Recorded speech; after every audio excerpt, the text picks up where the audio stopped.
Hello cyber warriors, I hope आप सभी अच्छे होंगे एंड बहुत कुछ अच्छा अपने लाइफ में कर रहे होंगे। थंबनेल एंड टाइटल से आपको वीडियो का जो टॉपिक है वो पता तो चल ही गया होगा, फिर भी मैं बता देता हूँ। इससे पहले मैंने बहुत लंबी वीडियो डाली थी डिजिटल फॉरेंसिक के ऊपर, जो कि डेफिनेटली कंप्लीट नहीं थी, लेकिन वो जो वीडियो थी टोटली थ्योरी पार्ट था।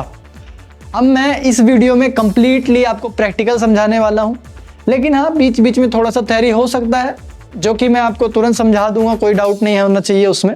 सो बेसिकली इस वीडियो में कंप्लीटली हम डिजिटल फॉरेंसिक इन्वेस्टिगेशन के बारे में या फिर साइबर क्राइम इन्वेस्टिगेशन के बारे में प्रैक्टिकली देखने वाले हैं, क्या क्या चीज़ें होती हैं। तो आपको अगर याद होगा, अगर आपने लॉन्ग वीडियो देखी है पुरानी वाली, इसमें मैंने आपको 13 स्टेप बताए थे प्राइमरी इन्वेस्टिगेशन के बेसिकली। तो अगर आपने वो वीडियो नहीं देखी है तो डिस्क्रिप्शन में जाके देख सकते हो, या फिर आई बटन पे भी आ रहा होगा यहाँ पे, तो आई बटन पे जाके आप क्लिक कर लो एंड वहाँ पे डायरेक्टली आप पहुँच जाओगे। सो बेसिकली उसमें आपको सारे 13 स्टेप बताए गए थे। मैं यहाँ पर उसको वापस से रिवाइज कर देता हूँ ताकि आपको ये प्रॉपरली समझ में आ जाए, एंड अगर आप ये वीडियो से कंटिन्यू कर रहे हो तो आपको यहीं पर समझ जाए, उस वीडियो में जाने की जरूरत ना पड़े। तो थोड़ा सा थ्योरी तो यार बनता है, इतनी बड़ी प्रैक्टिकल वीडियो है तो थोड़ा सा थ्योरी तो आप लोग देख ही सकते हो। फिर भी अगर आप डीपली देखना चाहते हो कि साइबर क्राइम इन्वेस्टिगेशन क्या है एवरीथिंग, तो उस थ्योरी पार्ट को देखना कंपलसरी है। तो यहाँ पर हम बात करते हैं 13 स्टेप्स की। तो 13 स्टेप क्या है एक्चुअल में साइबर क्राइम्स के, साइबर क्राइम इन्वेस्टिगेशन के।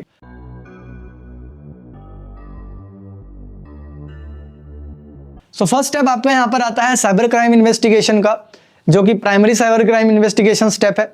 तो पहला स्टेप आपका ये रहेगा, अगर आप क्राइम सीन पे जा रहे हो, तो क्राइम सीन में जाओगे तो वहां पर आपका सबसे पहला काम होगा कि आइडेंटिफाई करना कि ये क्राइम किस टाइप का है। फर्स्ट ऑफ ऑल तो आपको ये आइडेंटिफाई करना है कि जो क्राइम सीन पे आप गए हो वहां पर सिर्फ साइबर क्राइम ही हुआ है या फिर किसी अदर टाइप का क्राइम है। देखो साइबर क्राइम भी अलग अलग टाइप्स के होते हैं। First of all cyber crimes के मैंने आपको 3 टाइप बताए थे, सिविल एंड फाइनेंशियल क्राइम्स या एडमिनिस्ट्रेटिव लेवल क्राइम्स। ये मैंने वो सारा उस थ्योरी वाले वीडियो में एक्सप्लेन कर रखा है। तो बेसिकली आपको वहां पर आइडेंटिफाई करना पड़ेगा बेसिकली कि ये जो क्राइम्स हैं इन तीनों में से हैं, या फिर ये जो क्राइम हुआ है ये साइबर क्राइम में आता ही नहीं है, ये नॉर्मल क्राइम है जो कि पुलिस वाले हैंडल करते हैं, वहां पर आपकी फिर नीड ही नहीं है। एक साइबर क्राइम इन्वेस्टिगेशन की नीड कहाँ होगी, जहां पर साइबर क्राइम होगा। तो डेफिनेटली आपको ये आइडेंटिफाई करना बहुत इंपॉर्टेंट है कि ये जो क्राइम हुआ है वो किस टाइप का क्राइम है। ठीक है, तो फर्स्ट ऑफ ऑल तो आपका ये स्टेप होगा कि आइडेंटिफाई द क्राइम। ठीक है, वहां पर सीन में पहुंचने से पहले, क्राइम सीन में पहुंचने से पहले आपका काम ये होगा कि आइडेंटिफाई करो क्राइम क्या हुआ है। सेकंड वन जो आपकी सेकंड स्टेप रहेगी, अगर ये साइबर क्राइम है तो वहां पर आइडेंटिफाई ये करना है कि प्राइमरी एविडेंस क्या मिला है जिससे आप आइडेंटिफाई कर रहे हो कि ये साइबर क्राइम है। कोई तो ऐसा एविडेंस होगा जो कि आपको बता रहा होगा कि ये जो क्राइम है ये साइबर क्राइम है या नॉर्मल क्राइम है। तो बेसिकली आपको वहां पर प्राइमरी एविडेंस कलेक्ट कर लेना है। उसके बाद ये सारे एविडेंस जब आपको कंफर्म हो जाए कि ये साइबर क्राइम है, देन आपको हायर अथॉरिटी की परमिशन लेनी होगी। Higher authority in the sense, अगर ये केस जो है ये आपको पुलिस के थ्रू मिला है तो आपको यहाँ पर पुलिस वाले तो ऑलरेडी परमिशन लेके आते हैं। हायर अथॉरिटी की परमिशन इन द सेंस आपको कोर्ट का ऑर्डर चाहिए होगा उस केस को इन्वेस्टिगेट करने के लिए। एंड अगर ये प्राइवेट केस है तो यहाँ पर जिनका केस आप इन्वेस्टिगेट कर रहे हो, मतलब जो आपको बुलाया है, जिन्होंने आपको बुलाया है यहाँ पर क्राइम इन्वेस्टिगेशन करने के लिए प्राइवेटली, तो उनके पास कोर्ट का परमिशन होना चाहिए। वो आपको कोर्ट से परमिशन लाके देंगे, या तो उनका वकील या फिर आपको खुद जाके लाना होगा। तो बेसिकली कोर्ट का जो परमिशन है इन्वेस्टिगेशन करने के लिए दोनों तरफ से रिक्वायर्ड है, चाहे प्राइवेट हो या फिर आपका पुलिस वालों के थ्रू केस मिला हो। ठीक है, प्राइवेट एंड पुलिस वाले दोनों डिफरेंट होते हैं। यहाँ पर पुलिस को ऑलरेडी परमिशन होती है सीज की, वो कोर्ट से ला सकते हैं बहुत इजीली। देन फोर्थ स्टेप क्या होता है आपका यहाँ पर, फोर्थ स्टेप बेसिकली ये आता है कि आपको यहाँ पर फर्स्ट रिस्पॉन्डर टूल्स यूज करने होंगे। अब फर्स्ट रिस्पॉन्डर टूल्स क्या क्या होते हैं वो मैंने आपको सारी चीजें उस वीडियो में बता रखी है, वो आप देख सकते हो। तो फर्स्ट रिस्पॉन्डर टूल का यूज करना है। फर्स्ट रिस्पॉन्डर टूल किट की एक पूरी टूल किट होती है जिसकी अलग से सेक्शन होता है, जिसमें फर्स्ट रिस्पॉन्ड मतलब जब आप क्राइम सीन को देखो तो वहां पर पहले रिस्पॉन्ड क्या होना चाहिए, तो इसमें पूरी टूल किट आती है। बेसिकली एक पूरा सेट रहता है उनका, जिसको यूज किया जाता है एज अ फर्स्ट रिस्पॉन्डर, यानी कि फर्स्ट स्टेप में जब भी क्राइम सीन पर जाओ तो पहले स्टेप में यूज होने वाले टूल्स। तो यहाँ पर अगर आपका कंप्यूटर ऑन है, अगर ऑन मोड में है, तो आपको बेसिकली उसको ऑन में उससे जो इतनी भी चीज़ें, मतलब जैसे रैम का डेटा है, वोलाटाइल डेटा, वो आपको ले लेना है, रैम डंप ले लेनी है, नेटवर्क रिलेटेड सारी डिटेल्स ले लेनी है, कुकीज़ ले लेनी है। मतलब सिस्टम को शटडाउन हो जाने के बाद जितनी भी चीज़ें मिट जाती है, जैसे रैम का डेटा है, अगर सिस्टम आपका शटडाउन हो जा रहा है, सिस्टम शटडाउन हो गया तो आपका रैम का डेटा चला जाता है, ठीक है। वैसे ही नेटवर्क इंफॉर्मेशन चली जाती है कि किससे कनेक्टेड था एवरीथिंग। तो ये सारी चीज़ें रियल टाइम डेटा होता है जो कि रैम में चल रहा होता है, ठीक है। तो इन प्रोसेस को आपको कैप्चर कर लेना है, ठीक है, रैम डंप में, एंड ऐसो नेटवर्क की सारी डिटेल्स भी कैप्चर कर लेना है। ये बात हो गई अगर आपको कंप्यूटर ऑन मोड में मिला तब। लेकिन कंप्यूटर जब ऑफ मोड में रहा तो ऑलरेडी उसकी सारी डिटेल्स नहीं है, उसमें लाइव में कोई डिटेल्स नहीं रहेगी क्योंकि कंप्यूटर वहां पर बंद है। तो आपको वहां पर क्या करना है, जब कंप्यूटर ऑफ मोड में है तो सिंपली उसकी हार्ड डिस्क रिमूव कर लेनी है। अब वहां पर उसका एविडेंस सिर्फ और सिर्फ हार्ड डिस्क ही रह गया है, क्योंकि हार्ड डिस्क के अंदर ऑपरेटिंग सिस्टम है, एंड उसी ऑपरेटिंग सिस्टम में, ठीक है, उसी ऑपरेटिंग सिस्टम में सारी चीजें हो रखी हैं। कोई भी डेटा डिलीट होगा तो उसी हार्ड डिस्क में होगा, आपको ऑपरेटिंग सिस्टम भी उसी में रन हो रहा है, तो बेसिकली सारे ऑपरेशन उसी हार्ड डिस्क में हुए हैं। तो बेसिकली आप उसको रिमूव करके हार्ड डिस्क में इन्वेस्टिगेशन करना है, ठीक है। वैसे ही फोन मिला तो फोन तो आपको लेके ही आना है, पूरा का पूरा लेके आ जाना है आपको, ठीक है, पूरा फोन सीज होता है उस केस में। तो बेसिकली ये 4 स्टेप होता है आपका। तो कंप्यूटर के मामले में हम हार्ड डिस्क रिमूव करते हैं, उसको सीज करते हैं, हम लैपटॉप भी साथ में लेके आते हैं, ठीक है, लैपटॉप हम लैब में लेके आते हैं, देन वहां पर रिमूव कर लेते हैं। तो अलग अलग केसेस हो सकते हैं, बट ज़्यादातर चांसेस होते हैं कि हम लैपटॉप लेके आ जाते हैं, लैब में हम उसकी हार्ड डिस्क निकाल लेते हैं, दैट्स इट। तो बेसिकली ये 4 स्टेप था। देन 5th स्टेप्स जो आता है यहाँ पर आपका 5th स्टेप आता है एविडेंस को सीज करना, सीज द एविडेंस।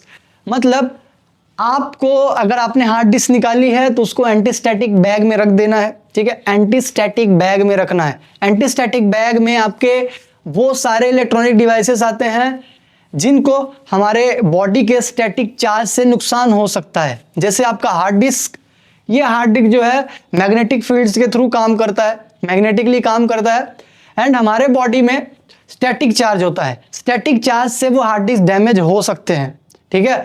तो हम वहां पर 1% भी चांस नहीं लेते कि डैमेज हो जाए, कुछ भी हो जाए, तो हम उसको एंटीस्टैटिक बैग में डाल देते हैं। एंड मेक श्योर आप लोगों ने ग्लव्स भी पहने हो, ठीक है, ग्लव्स पहनना कंपलसरी है जब भी आप कोई चीज निकालो या फिर कोई भी चीज टच करो, ठीक है, क्योंकि टच करने से भी स्टैटिक चार्ज जाता है अंदर, एंड स्टैटिक चार्ज अंदर गया तो सारी चीजें डिस्ट्रॉय हो सकती है, दैट्स इट, ठीक है। तो बेसिकली आपको ये चीजें करना बहुत इंपॉर्टेंट है। देन उसके बाद अगर साइबर क्राइम पे लैपटॉप नहीं फोन मिला है तो फोन को कौन से बैग में रखेंगे आप, तो फोन को आपको फैराडे बैग में रखना है। फैराडे बैग जो है सिग्नल ब्लॉकिंग एक करके सिग्नल ब्लॉकिंग करने का काम करता है, बेसिकली ये सारे सिग्नल ब्लॉक कर देता है। अब सारे सिग्नल ब्लॉक करने की क्या जरूरत है, देखो कई बार क्या होता है ना कि हमको, जैसे मैंने कहा कि हम कोई चांस नहीं लेना चाहते इन्वेस्टिगेशन करते समय, तो उसको हम फैराडे बैग में रख देते हैं ताकि कोई हैकिंग एक्टिविटीज ना की जा सके, उस पर सारे सिग्नल्स ब्लॉक रहें एंड कोई एक्टिविटी उसमें परफॉर्म ना की जा सके जिससे यहाँ पर केस में कोई दिक्कत हो बेसिकली, ठीक है। तो जब आप उसको सीज कर, बेसिकली प्रोसेस जो है सीज करने की प्रोसेस की जाती है, जिसमें आप एविडेंसेस को Faraday bag and antistatic bag में रखते हैं। तो वो सारे डिवाइसेस जिनकी सारी चीज़ें रिमूवेबल नहीं है, ऑन मदरबोर्ड रहती हैं, उनको आप फैराडे बैग में रखेंगे, एंड वो सारी चीज़ें जो रिमूवेबल हैं लेकिन आपके चार्जिंग से आपके स्टैटिक चार्ज से डैमेज हो सकती हैं, उनको आप रखेंगे स्टैटिक बैग में, एंटी स्टैटिक बैग में, ठीक है, वहां पर उसको स्टैटिक चार्ज नहीं लगता। यहाँ पर हम ग्लव्स का भी यूज कर सकते हैं, ठीक है, तो कोई चांस लेना ही नहीं है। तो आई होप आप सभी को ये 5th पॉइंट भी समझ में आ गया होगा कि 5th पॉइंट क्या है। देन यहाँ पर आता है 6th स्टेप। 6th स्टेप में आप क्या करते हैं, या फिर इन्वेस्टिगेशन को क्या करना होता है इन्वेस्टिगेटर को, कि जो भी एविडेंस है उसकी 2 कॉपी बनानी होती है, ठीक है। 2 कॉपी क्या होती है, किस चीज की कॉपी, जो एविडेंस है उसकी कॉपी बनानी होती है बेसिकली, जिसको हम फॉरेंसिक कॉपी कहते हैं, फॉरेंसिक इमेज कहते हैं, उसकी इमेज बनानी होती है बेसिकली, ओरिजिनल की ही इमेज बनाते हैं हम लोग।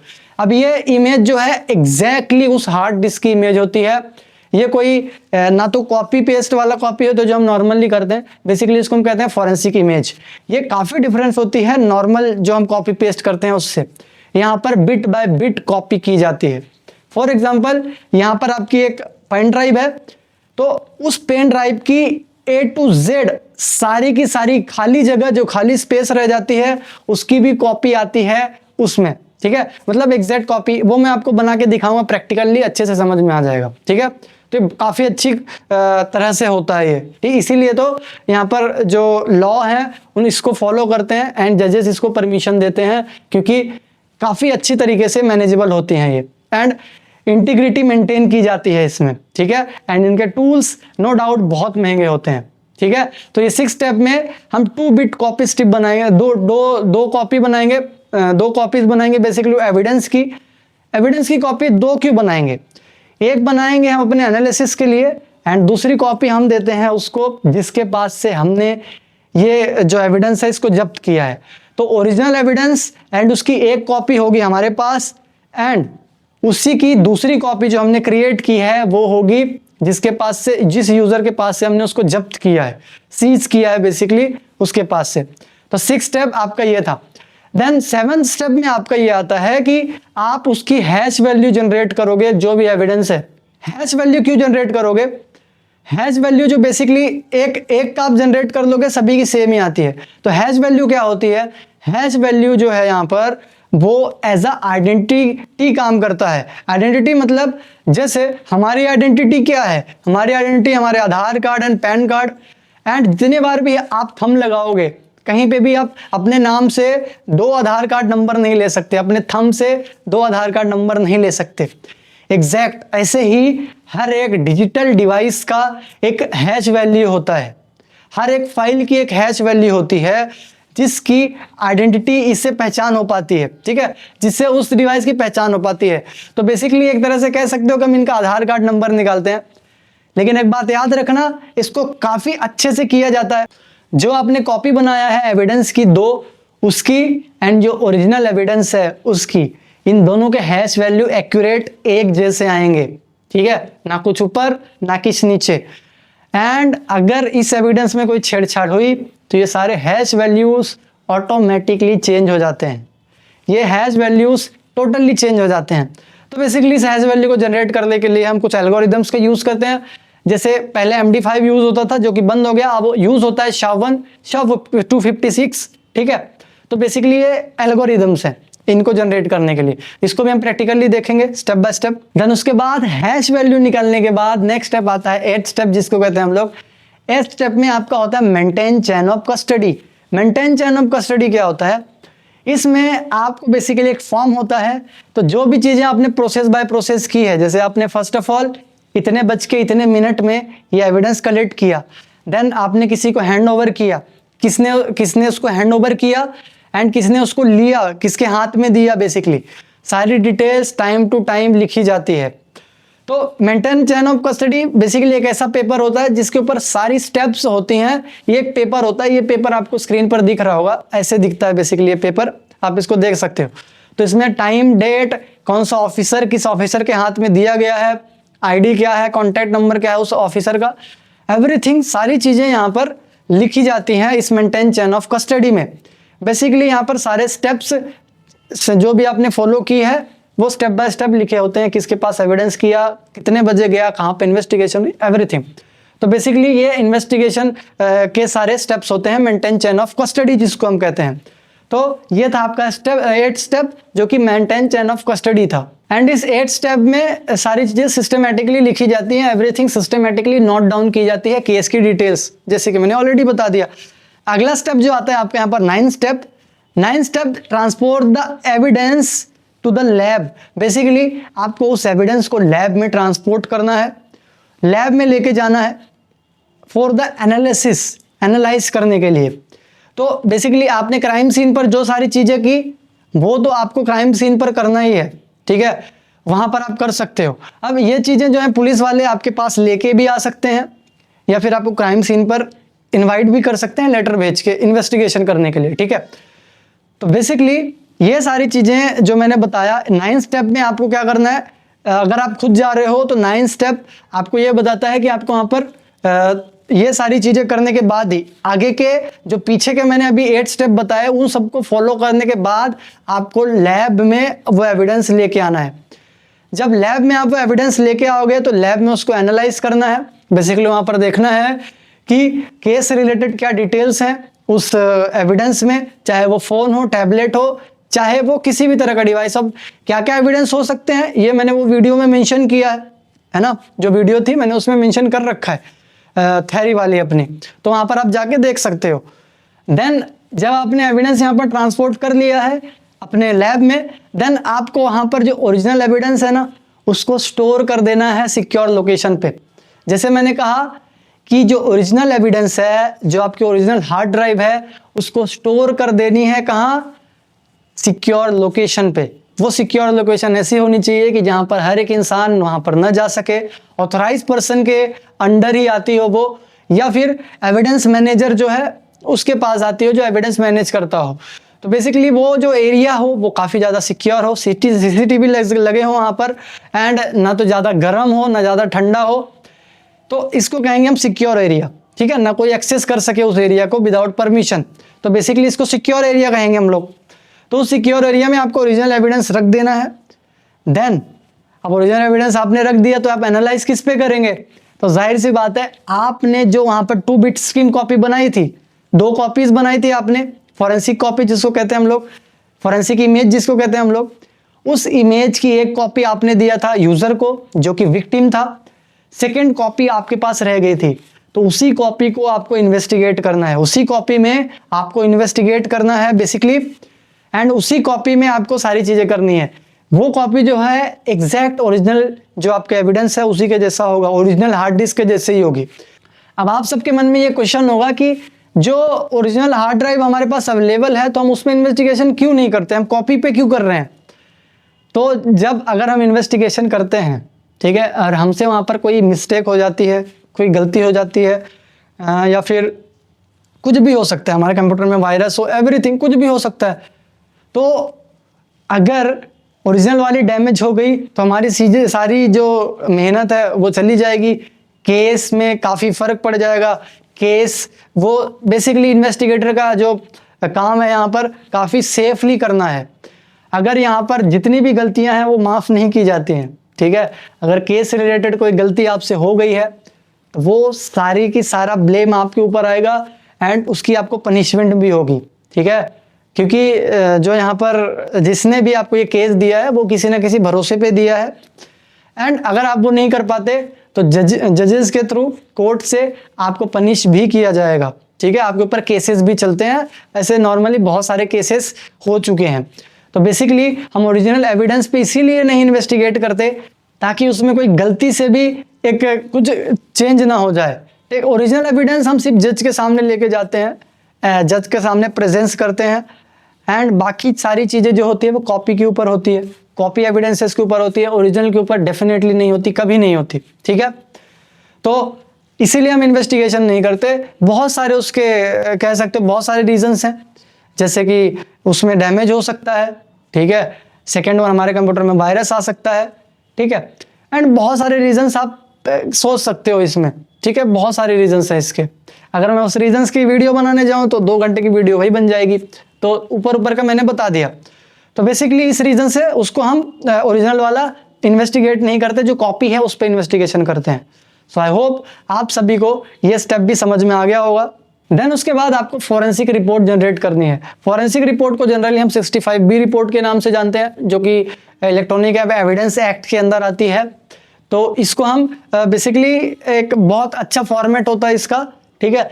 जब हम उस टॉपिक पे पहुंचेंगे तो मैं आपको बताऊंगा कि ये कैसे बनाई जाती है, एंड इसको ऑथराइज पर्सन ही बना सकते हैं डेफिनेटली। जब कोर्ट में जा रहा है तो आपको पता है कितना ऑथराइज होगा। सो बेसिकली आपको यहाँ पर पूरी रिपोर्ट तैयार करनी है 65B, एंड जो भी आपको प्रूफ मिले हैं, हैश वैल्यू की पूरी कॉपी, एंड क्या क्या डिवाइस आपने यूज़ किया है, एंड इन्वेस्टिगेशन के लिए क्या क्या यूज़ किया, कौन कौन से आपने डिवाइस यूज़ किया है, आपने जो डिवाइस यूज़ किया उसका मैक एड्रेस क्या था, आपने जो डिवाइस किया उसका यूज़ किया नाम क्या था, मतलब आपने जो भी डिवाइस किया है यूज़ इन्वेस्टिगेशन के लिए उसका नाम क्या था, उस डिवाइस का मैक एड्रेस, एवरीथिंग, उस डिवाइस से रिलेटेड जिसमें आप इन्वेस्टिगेट किया आपने, वो उससे रिलेटेड सारी डिटेल्स आपको देनी होती है उस रिपोर्ट में।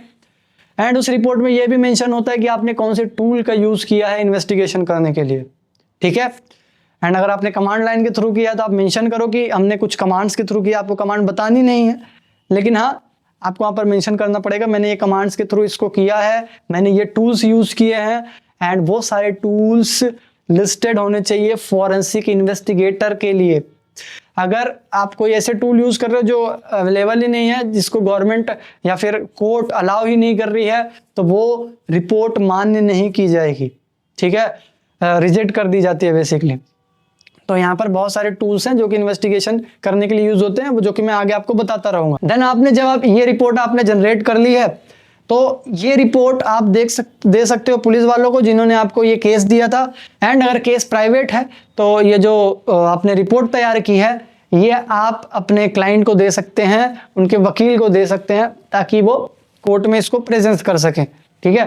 देन नेक्स्ट यहाँ पर स्टेप आता है 13 स्टेप, अभी तक आपने 12 देखा, 13 स्टेप आता है अगर उस जो रिपोर्ट आपने तैयार की है उससे काम नहीं हो रहा है, ठीक है, जजेस उस रिपोर्ट को मानने से इनकार कर रहे हैं, तो जितने भी चीज़ें आपने इन्वेस्टिगेशन के दौरान अपने लैब में परफॉर्म की है वो सारी चीज़ें परफॉर्म करने के लिए आपको कोर्ट में अटेंड होना पड़ेगा, कोर्ट को अटेंड करना पड़ेगा, जज के सामने ये सारी चीज़ें परफॉर्म करके दिखानी पड़ेगी, जो जो चीज़ें आपने लैब में की है उस एविडेंस को ढूंढने के लिए। जैसे मैंने बताया कि आपको लैब में लाके वहाँ पर इन्वेस्टिगेट करना है कि केस से रिलेटेड कोई चीज़ें हैं या नहीं उसमें, अगर मिल जाती है तो ठीक है, नहीं मिलती तो भी ठीक है, तो मिल जाती है तभी आपको रिपोर्ट बनानी होती है। तो अगर मिल गई है एंड किस स्टेप के थ्रू आपने ढूंढा है, तो बेसिकली वो सारी स्टेप आपको बतानी होगी जजेस को, जज को बतानी होगी, एंड जज के सामने ये सारी चीज़ें परफॉर्म करके दिखाना होगा। तो आप जब जज के सामने परफॉर्म करेंगे वहाँ पर यूज़ होगा आपका वो जो सिक्योर लोकेशन में स्टोर किया था ओरिजिनल एविडेंस, वहाँ पर आप जज के सामने उसको परफॉर्म करोगे, देन आपका मान्य किया जाएगा। अगर लीगल तरीके से सारी चीज़ें हुई हैं तो तब आपका रिपोर्ट यहाँ पर मान्य की जाएगी। तो बेसिकली ये 13 स्टेप्स थे। तो आई होप आप सभी को ये 13 स्टेप समझ में आ गए होंगे। सो ये था थ्योरी पार्ट जो कि काफ़ी ज़्यादा इंपॉर्टेंट था आप सभी के लिए जानना, जो कि ये सारी स्टेप्स होते हैं इन्वेस्टिगेशन की। तो थोड़ा सा थ्योरी तो यार बनता है, इतनी बड़ी प्रैक्टिकल वीडियो है तो थोड़ा सा थ्योरी तो आप लोग देख ही सकते हो। तो हम अब मूव करेंगे प्रैक्टिकल पार्ट्स में, एंड यहाँ पर हम स्टेप बाय स्टेप सारी चीज़ें देखेंगे, कौन से टूल्स यूज़ किए हैं मैंने, क्या क्या किए हैं, वो सारी चीज़ें मैंने हैश जनरेटर से लेके हेड जनरेशन से लेके सारी चीज़ें मैं आपको बताऊंगा यहाँ पर basically step by step. So basically अब हम मूव करते हैं अपने कंप्यूटर में एंड यहाँ पर स्टार्ट करते हैं प्रैक्टिकल पार्ट को। तो वायर्स यहाँ पर हम कंप्यूटर स्क्रीन पर हैं एंड स्क्रीन पर मैंने लैब ओपन कर लिया जो कि मोस्ट इंपॉर्टेंट है। आप भी अपना लैब बना सकते हैं विंडोज़ 11 एंड तो सर्वर 2016-19 जो भी आप इंस्टॉल करना चाहें वो करके लैब सिनेरियो क्रिएट कर सकते हैं। लैब तो क्रिएट कर लिया हमने, अब इसके लिए हमको सिनेरियो बनाना पड़ेगा। सिनेरियो मतलब कि एक कहानी जिससे आपको थोड़ा इजी रहे। तो मैं यहाँ पर एक सिनेरियो ऐसा बनाता हूँ कि जैसे एक कंपनी का एम्प्लॉय है जिसने कंपनी के साथ कुछ फंड्स अपने अकाउंट में ट्रांसफ़र कर लिए, पैसे ट्रांसफ़र कर लिए एंड बहुत सारा डेटा मैनिपुलेट या डिलीट करके चला गया है। उसने डिलीट ऐसे किया है, shift and delete, shift plus delete जो बटन है उससे डिलीट किया है। शिफ्ट प्लस डिलीट से जब भी आप कोई डेटा डिलीट करते हो तो डायरेक्टली कंप्यूटर से डिलीट हो जाता है, वो ट्रैश में नहीं जाता, ठीक है। वैसे नॉर्मली आपने देखा होगा डेटा जो है ट्रैश में चला जाता है, बट जब शिफ्ट डिलीट आप करते हो तो कंप्लीटली डिलीट हो जाता है। तो बेसिकली उस एम्प्लॉय ने यहाँ पर कंप्लीटली डेटा को डिलीट कर दिया। उसके लिए हमको क्या करना पड़ेगा, हमको यहाँ पर जाना पड़ेगा वहाँ पर एंड उसने क्या क्या डिलीट किया है, ठीक है, क्या क्या चीज़ें डिलीट की है वो हमको रिकवर करना पड़ेगा एज अ फॉरेंसिक इन्वेस्टिगेटर, क्योंकि कंपनी वालों ने आपको हायर किया है एज अ फॉरेंसिक इन्वेस्टिगेटर की आपको पता लगाना है उसने क्या क्या डिलीट किया है बेसिकली। तो डिलीट जो ने किया है, डिलीट किया है, यहाँ पर हमको उसको रिकवर करने के लिए जो आप सोच रहे हैं बिल्कुल सही सोच रहे हैं, एक टूल की नीड पड़ेगी, है ना, एक रिकवरी टूल की नीड पड़ेगी। तो यहाँ पर मैं मल्टीपल टूल्स के नाम बता देता हूँ आपको, जैसे कि SS data recovery and mini tool partition and एक आता है स्टेलर, एंड ये कुछ पेड एंड कुछ फ्री टूल्स हैं। एंड अगर फ्री में देखा जाए तो रिक्यूवा नाम का एक टूल आता है जो कि थोड़ा कुछ हद तक आपको फ्री होता है, वो बाकी पेड होता है। जैसे मैंने पहले बताया कि फॉरेंसिक के जो टूल्स हैं थोड़ा महंगे होते हैं, तो यहाँ पर आप उनके ट्रायल वर्जन्स यूज़ कर सकते हो। देन आपको जनरली अगर फॉरेंसिक फील्ड में जाना है तो आप परचेस कर सकते हो, नो डाउट। तो यहाँ पर ये कुछ टूल्स हैं, तो ये इतने सारे टूल्स हैं, आप इनका यूज़ ले सकते हैं किसी का भी। टेनोरशेयर, एजीएस, मिनी पार्टीशन, इन सभी का मैं फोटो यहाँ पर लगा दूंगा तो आपको ईजी हो जाएगा। वैसे आप जब इंटरनेट पे सर्च करेंगे डेटा रिकवरी टूल्स तो आपको बहुत सारे मिल जाएंगे, तो आप उनके कोई भी ट्रायल वर्जन यूज़ करें एंड यूज़ करके डाउनलोड करके आप प्रैक्टिस कर सकते हैं बेसिकली। देन आपको परचेस करना है वो आपके ऊपर डिपेंड है। मैं यहाँ पर एसएस डेटा रिकवरी टूल का यूज़ करूँगा, जिसको मैं इंस्टॉल करूँगा अपने सिस्टम में, देन मैं आपके सामने उसको यूज़ करके दिखाऊंगा। तो बेसिकली इसकी वेबसाइट है एसएस डेटा रिकवरी, ठीक है। आप वहाँ से डाउनलोड कीजिए, मैंने डाउनलोड कर रखा है, आप इंस्टॉल कीजिए एंड मैं भी इंस्टॉल कर लेता हूँ, देन हम आगे की प्रोसीजर करते हैं। तो यहाँ पर मेरा इंस्टॉलेशन तो सक्सेसफुल हो गया है। अब मैंने जैसे कि आपको 13 स्टेप्स बताए थे, उस स्टेप्स में से फर्स्ट स्टेप तो जो है वो आपको कंपनी ने खुद ही बता दिया कि किसी एम्प्लॉय ने अगर फ्रॉड किया है तो वो साइबर क्राइम के अंदर ही आएगा। फ्रॉड इन द सेंस कि उसने डेटा मैनिपुलेशन किया, डेटा साइबर क्राइम के अंदर आता है। तो बेसिकली ये सारी चीज़ें जो हैं साइबर क्राइम के अंडर आती हैं। देन आपको प्राइमरी जो आपके एविडेंस है वो कलेक्ट करना है, एविडेंस आपका वो एम्प्लॉय का जो सिस्टम है वो मिल जाएगा। अब वहाँ पर अथॉरिटी से परमिशन लेनी है, हायर अथॉरिटी से थर्ड स्टेप में, तो परमिशन आपको कंपनी खुद ही दे रही है, ठीक है। कंपनी खुद ही लेके आएगी, आपको देगी। देन आपको फर्स्ट रिस्पॉन्डर टूल यूज़ करना है, तो वही हम करने जा रहे हैं अभी। ये आपका फर्स्ट रिस्पॉन्डर टूल है, डेटा रिकवरी टूल, ठीक है, जो कि आप या तो एविडेंस वहाँ से आपको हार्ड ड्राइव निकालना ही पड़ेगा इस केस में। तो आपके सामने वाले सिस्टम की हार्ड ड्राइव निकाल लेनी है, अपने सिस्टम में अटैच करना है, ठीक है। उसका अडेप्टर आता है हार्ड ड्राइव का, पहले अडेप्टर से अटैच करके आपके कंप्यूटर में, जो भी इन्वेस्टिगेटर कंप्यूटर है, ठीक है, जिसमें आप इन्वेस्टिगेट करते हैं, जिसको वर्क स्टेशन कहते हैं हम लोग, उस कंप्यूटर में उसको अटैच कर देना है, ठीक है। तो कुछ हार्ड ड्राइव के अडेप्टर्स आते हैं जो कि आपको स्क्रीन दिखा दूंगा, वहाँ पर आप हार्ड ड्राइव अटैच करके डायरेक्टली एज ए एक्सटर्नल उस हार्ड ड्राइव को लगा सकते हैं, ठीक है। वहाँ पर मेक श्योर कर लेना कि आपका सिस्टम के सारे सिक्योरिटीज की जो चीज़ें हैं वो ऑन हो, आपके सिस्टम में कोई वायरस ना हो, कोई चीज़ें ना हो, सिक्योर सिस्टम पूरा सिक्योर हो, तभी उस हार्ड ड्राइव को आप अपने अंदर लगाओगे, चाहे किसी भी केस की हार्ड ड्राइव, ठीक है। तो यहाँ पर एज उस हार्ड ड्राइव की जगह मैं ये एक्सटर्नल पेन ड्राइव यूज़ कर रहा हूँ, आप लोग देख सकते हैं, ठीक है। ये एक्सटर्नल पेन ड्राइव है जो कि मैं इसी से डेटा रिकवरी करूँगा बेसिकली। जो भी फॉर एग्जांपल यही वो हार्ड ड्राइव है, आप लोग वही समझना कि यही वो हार्ड ड्राइव है जो कि जिसमें एम्प्लॉय ने जो जो डेटा डिलीट किया है वो स्टोर्ड है, ठीक है। या फिर वो कंप्यूटर की हार्ड ड्राइव है जो मैंने निकाल के रखी है, आपके केस में वो ओरिजिनल हार्ड ड्राइव होगी, ठीक है। अब इसको मैं जनरली इनपुट करूँगा अपने सिस्टम में, ठीक है। पुट करके उस टूल को हम ओपन करेंगे, देन हम आगे की प्रोसेस करेंगे। तो यहाँ पर आप देख सकते हो पॉपअप आ चुका है। एक्चुअल में मैं VMware यूज़ कर रहा हूँ, तो VMware यहाँ पर बता रहा है कि आपको कहाँ कनेक्ट करना है, किसी वर्चुअल मशीन में या होस्ट में। तो मुझे यहाँ वर्चुअल मशीन में ही कनेक्ट करना है, ठीक है, Windows 11 में, ठीक है। ओके, मैंने कनेक्ट कर लिया है एंड इस इंस्टॉलेशन को मैं फिनिश कर सकता हूँ। यहाँ देख सकते हो कि उसने कंफर्मेशन दे दिया है कि आपके सिस्टम में डिवाइस जो है वो कनेक्ट हो चुकी है, ठीक है। तो अब जब ये ओपन होती है तब मैं आपको दिखाता हूँ एक्चुअल में इसका इंटरफेस कैसे दिखता है। तो यहाँ पर अपडेट चेक करेगा ये, फर्स्ट ऑफ ऑल एसएस जो है अपडेट चेक करेगा, अगर मैं अपडेट कर भी सकता हूँ यहीं से।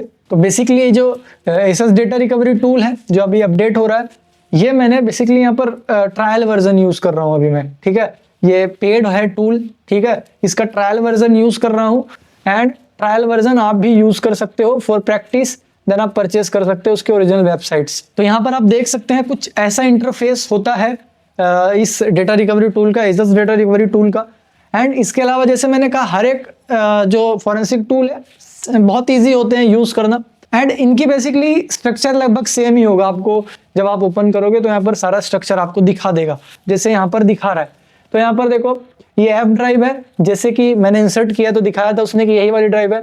देन ये हमारी ऑपरेटिंग सिस्टम वाली ड्राइव है, ठीक है, मतलब इस विंडोज 11 की जो मैं यूज़ कर रहा हूँ उसकी ड्राइव है एंड ये भी उसी की है, ठीक है। बेसिकली ये 3 ड्राइव्स जो हैं ये इसी की है। इस मेरे जो यहाँ पर वर्क स्टेशन यूज़ कर रहा हूँ मैं विंडोज़ 11 का, जिसमें मैं इन्वेस्टिगेशन कर रहा हूँ वही, एंड ये वाली वो है जो मैंने एक्सटर्नल यूज़ किया है। तो आप देख सकते हो इसमें USB लिखा हुआ है, तो USB लिखा हुआ है मतलब यही है। तो इसको हम स्कैन करेंगे, बेसिकली स्कैन पे क्लिक लिखा आ रहा है, स्कैन पे क्लिक करोगे, देन ये ऑटोमेटिकली यहाँ पर आ जाएगा। मैं इसको फुल स्क्रीन कर देता हूँ, ठीक है।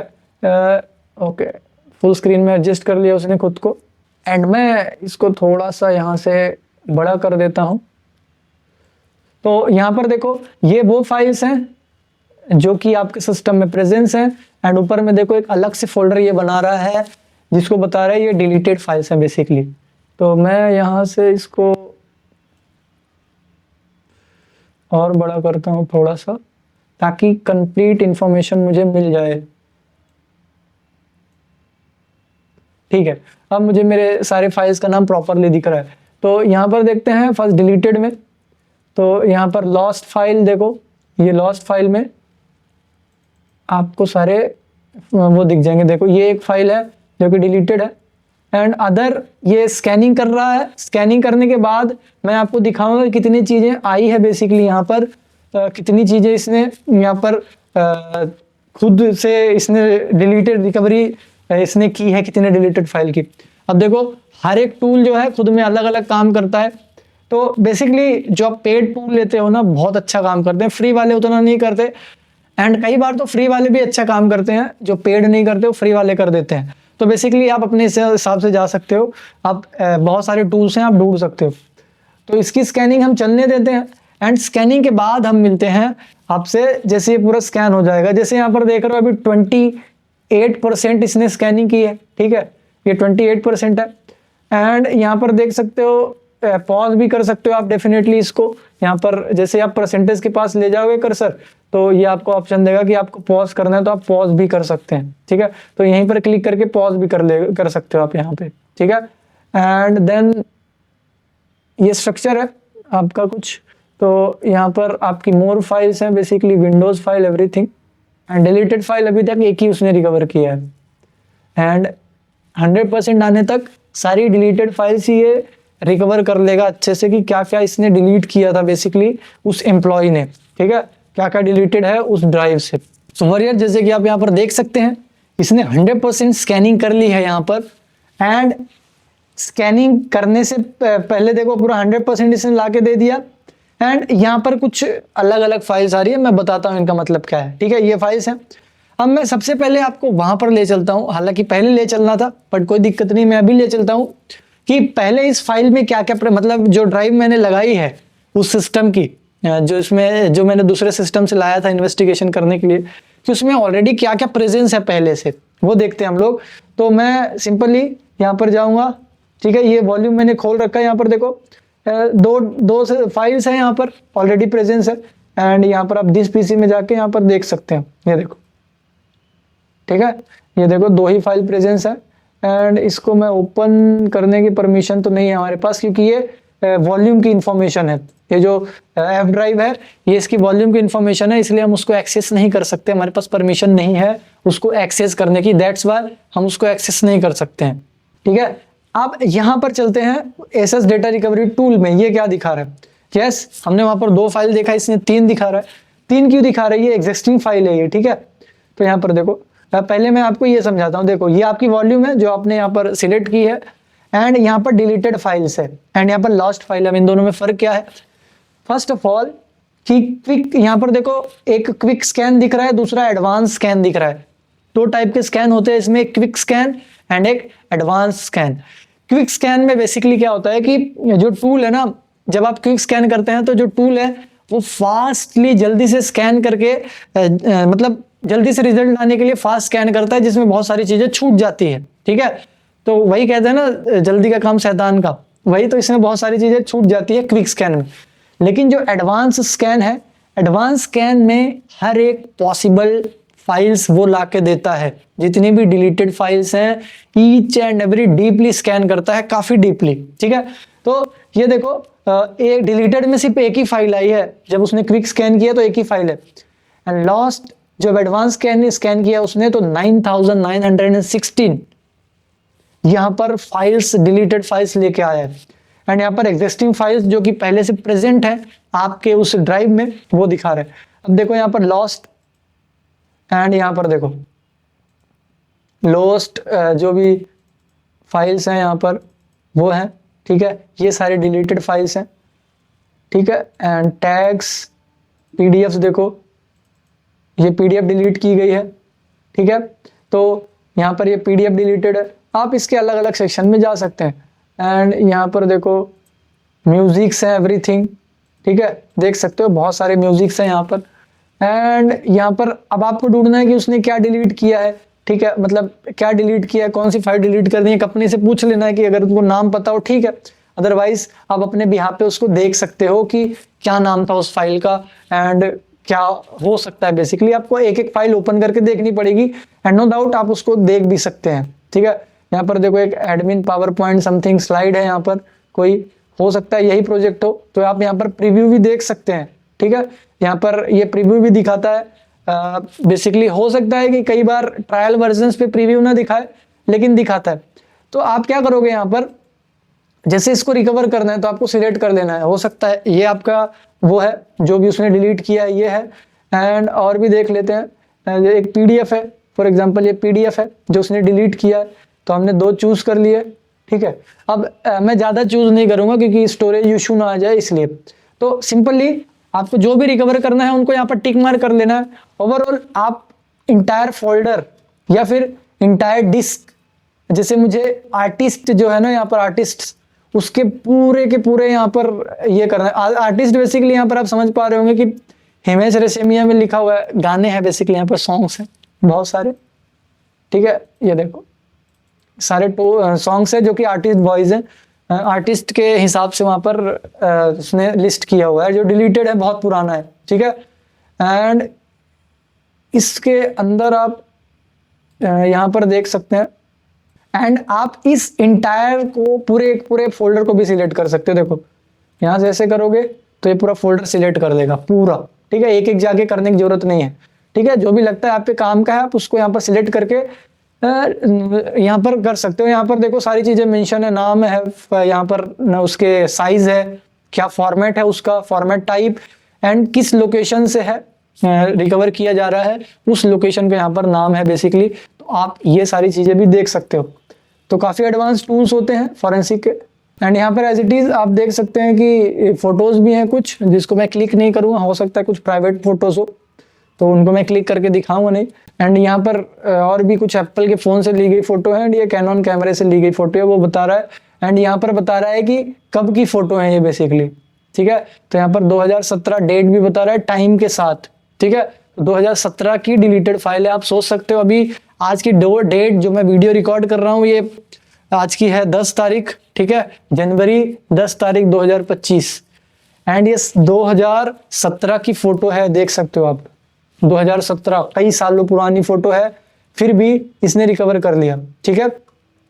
तो बेसिकली डिपेंड करता है रिकवरी की आप किस क्वालिटी की हार्ड डिस्क एंड किस क्वालिटी का टूल यूज कर रहे हैं, उस पर भी डिपेंड करता है। तो बेसिकली ये सारी चीजें मैटर करती हैं हर जगह पे, ठीक है। एंड कुछ कुछ जगह पे आपको डेट नहीं दिखाएगा, फोटोज में डेट इंपॉर्टेंट होती है इसलिए वो दिखा रहा है। एंड डॉक्यूमेंट्स में आई थिंक सो दिखाए, ठीक है, डॉक्यूमेंट्स में भी दिखा रहा है। ये आप यहाँ से डॉक्यूमेंट से भी पता कर सकते हो बेसिकली कि क्या इसने डिलीट किया, तो डेट वॉइस भी आप देख सकते हो यहाँ पर। गाने एंड ऑडियो में थोड़ा सा प्रॉब्लम हो सकती है, यहाँ पर भी दिखा रहा है डेट, तो आप हर जगह देख सकते हो। सो आई होप आप सभी को ये सारी चीजें समझ में आ गया होगा कि एक्चुअल में रिकवरी कैसी करनी है। टूल कोई भी हो, प्रोसीजर सेम है, ठीक है। जैसे आप एक बाइक ड्राइव कर लेते हो, जैसे हीरो होंडा स्प्लेंडर ड्राइव कर लेते हो, तो कोई भी बाइक ड्राइव कर सकते हो आप, ठीक है, क्योंकि आपको मैकेनिज्म एंड स्टार्ट करने एंड क्लच कैसे छोड़ना है, ब्रेक कैसे लगाना है, उसको पता चल जाता है। वैसे ही ये टूल्स भी हैं कि अगर आपने एक टूल यूज कर लिया, देन ऑप्शन सभी के सेम होते हैं, बट आगे पीछे होते हैं, कोई ऊपर ऑप्शन मिलेगा, कोई नीचे मिलेगा, दैट्स इट। तो ऐसा ही होता है बस, बाकी कुछ नहीं है, ठीक है। तो इतना ही है। बाकी यहाँ पर PDF कैमरा मैंने बता दिया, ये सारी चीजें। एंड देन अब बारी आती है हमारी रिकवर करने की। तो रिकवर करने के लिए आपको सिंपल यहाँ पर रिकवर पे क्लिक करना है एंड कहाँ पे इसको स्टोर करना है। अब याद रखना कि जिस भी ड्राइव से या फिर जिस भी हार्ड डिस्क ड्राइव से, पेन ड्राइव से डेटा रिकवर हो रहा है, वहां पर इसको बिल्कुल सेव नहीं करना है, ठीक है। सेम ड्राइव से रिकवरी एंड सेव ड्राइव पर स्टोर कभी भी नहीं करना है, ठीक है। तो यहाँ पर मैं D ड्राइव को चूज करूंगा, D ड्राइव मैंने चूज कर लिया, ओके पे क्लिक किया, ठीक है। एंड ये रिकवरिंग कर रहा है, ठीक है, इसने रिकवर कर लिया एंड ये लॉस्ट फाइल नाम से इसने फोल्डर बना दिया। देखो डी में देखो इसने एसएस नाम का फोल्डर बनाया है डी ड्राइव में, ठीक है। इसको ओपन करोगे, ऐप वॉल्यूम की डिटेल्स लाया उसने एंड टैग्स एंड ये पीडीएफ। सो बेसिकली ये पीडीएफ है जो उसने डिलीट किया था एंड हमने रिकवर कर लिया है। देन ये उसकी जो स्लाइड है वो है, इसके लिए हमको पीपीटी की नीड पड़ेगी, यहाँ पर है नहीं पावर पॉइंट, तो बेसिकली ये दोनों हैं, ठीक है। तो बेसिकली अब ये रिकवर हो चुके हैं, आपके डी ड्राइव में आ चुका है। ऐप ड्राइव से हमने रिकवर किया एंड डी ड्राइव में हमने मतलब ए ड्राइव से हमने रिकवरी लगाई एंड डी ड्राइव में मैंने डेस्टिनेशन चूज करके वहाँ पर सेव कर दिया एसएस एंड यहाँ पर डेट के साथ उसने फोल्डर बनाया बेसिकली पूरा, ठीक है। तो बेसिकली ये रिकवरी है। तो आई होप आप सभी को समझ में आ गया होगा। देखो ये लिमिट इतनी है इसकी, ठीक है, इतने अभी मैंने इतनी यूज की है, इतनी बची हुई है, ठीक है। तो बाद में इसको अपग्रेड कर सकते हैं आप अपने अकॉर्डिंग। तो आई होप आप सभी को ये प्रोसीजर समझ में आ गया होगा। अब हम मूव करते हैं नेक्स्ट स्टेप में। नेक्स्ट स्टेप क्या होने वाली है, रिकवरी करने के बाद क्या करते हैं। तो इसको मैं क्लोज करता हूं, देन हम नेक्स्ट लैब आपको दिखाता हूं। सो वॉरियर्स, यहाँ पर नेक्स्ट लैब में आपको हैश कैलकुलेशन करना है। हैश कैलकुलेशन जैसे मैंने कहा था कि एविडेंस का एक हैश कैलकुलेशन निकालना कंपलसरी है, क्योंकि उसमें कोई मॉडिफिकेशन ना किया जा सके, ठीक है। अगर किसी भी डेटा में आप हैश कैलकुलेशन करते हैं, ठीक है, हैश कैलकुलेशन करने के बाद अगर उस डेटा का में कोई मैनिपुलेशन होता है, कुछ भी होता है, तो वो आपको डायरेक्टली बता देगा, ठीक है। वो डेटा आपको बता देगा या फिर हैश वैल्यू डायरेक्टली बता देगी कि यहाँ पर डेटा के साथ कुछ छेड़छाड़ हुई है। तो इंटीग्रिटी मेंटेन करने के लिए हैश वैल्यू काम आती है।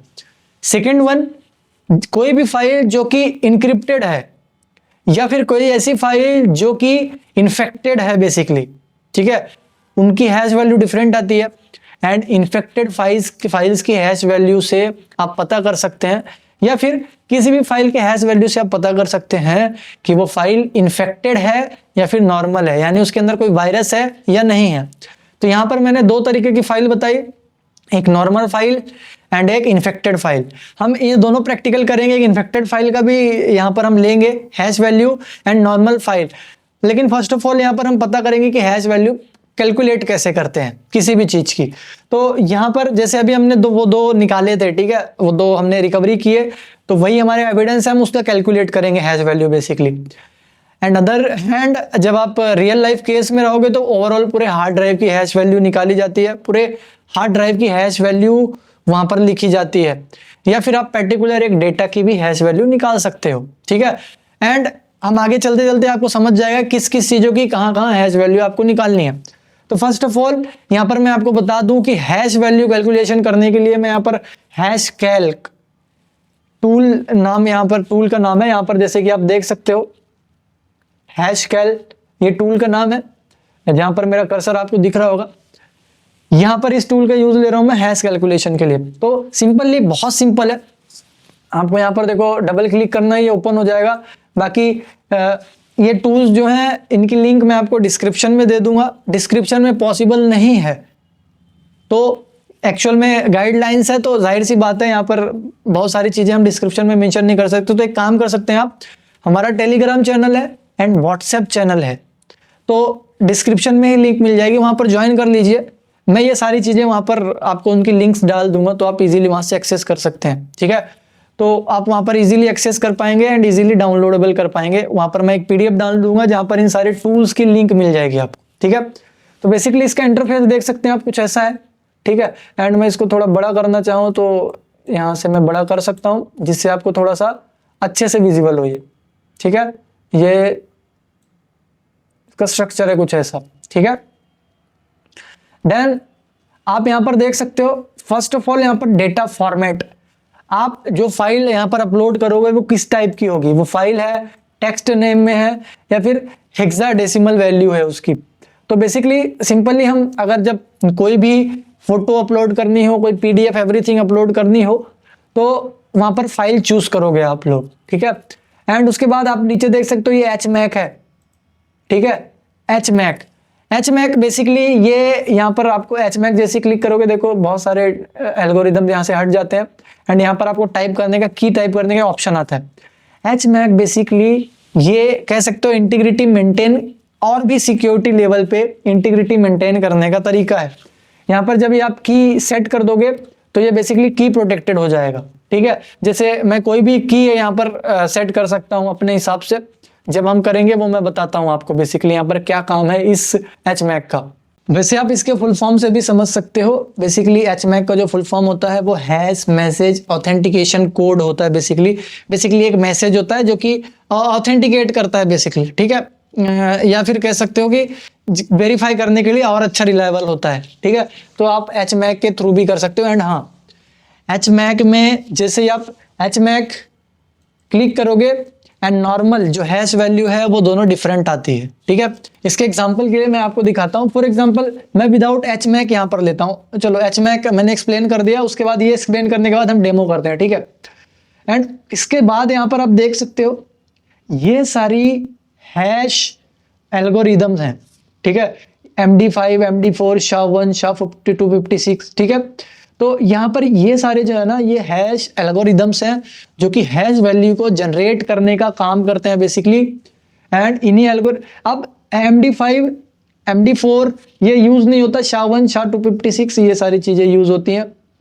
SHA-512 ये सारी एल्गोरिदम्स यूज होते हैं। तो बेसिकली MD5 अभी कोई काम का नहीं है, फिर भी हम कैलकुलेट कर लेते हैं। काइंड योर इन्फॉर्मेशन गाइज, मैंने यहाँ पर मशीन चेंज की है, मतलब दूसरे मशीन में स्विच किया जिसमें हमने यहाँ पर रिकवरी का काम किया था, वही वाली मशीन में से स्विच किया क्योंकि उस मशीन में फाइल हमने उसी में रखी हुई थी रिकवर करके। तो मैं चाहता था कि उसी का हम हैश वैल्यू निकाले, ठीक है। तो यहाँ पर हम जाएंगे एंड फर्स्ट ऑफ ऑल यहाँ से हम चूज करेंगे हमारी डी ड्राइव में हमने रखा था। एंड डी ड्राइव में यहाँ पर ये फाइल्स हैं बेसिकली लॉस्ट फाइल। एंड जिस का भी निकालना है, जैसे फर्स्ट ऑफ ऑल मुझे इस PDF का निकालना है, तो ये PDF लिखा, PDF मैंने यहाँ पर PDF मैंने चूज़ किया। आप देख सकते हो ये पूरे लोकेशन यहाँ पर दिखा रहा है आपको, ये पूरी की पूरी लोकेशन ला दिया यहाँ पर जहाँ पर वो फाइल रखी हुई है। देन यहाँ पर मैं कैलकुलेट पे क्लिक करूँगा, देख सकते हो इसने कैलकुलेट कर दिया। तो एक्चुअल में ये होती है हैश वैल्यूज, ठीक है, ये हैश वैल्यूज है। And each and every algorithm की अलग है, ठीक है। एंड आप यहाँ पर नोटिस करो, कोई भी एक नोटिस करो ये वाली, या फिर मैं इसका स्क्रीनशॉट ले लेता हूं and side by side comparison के लिए। ओके, सो मैंने इसका स्क्रीनशॉट ले लिया है। एंड अब मैं, ये नॉर्मल है, मैंने इसमें अभी एचमैक अप्लाई नहीं किया था। अब मैं यहाँ पर एचमैक अप्लाई करता हूँ। देखो दोनों की जो कैलकुलेशन है बेसिकली हैश कैलकुलेशन वो डिफरेंट आएगी। देखो एचमैक मैंने किया एंड वापस से मुझे इसको कैलकुलेट करना पड़ेगा। एंड देखो बहुत सारे एल्गोरिदम्स हट चुके हैं यहाँ पर, ठीक है। एंड यहाँ पर मैं कुछ भी की सेट कर सकता हूँ, जैसे मैं यहाँ पर NVH कर देता हूँ, न्यू वर्जन हैकर, मेरा कोड है बेसिकली की है, तो इसको मैं कैलकुलेट कर लेता हूँ, ठीक है। अब देखो एंड ये अभी का है। एंड अभी मैं आपको स्क्रीनशॉट दिखाता हूं जो मैंने स्क्रीनशॉट लिया था, ठीक है। ये देखिए ये स्क्रीनशॉट लिया था मैंने, स्निफिंग टूल में ओपन हुआ है ये। एंड मैं चाहता हूं ये साइड बाय साइड ओपन रहे।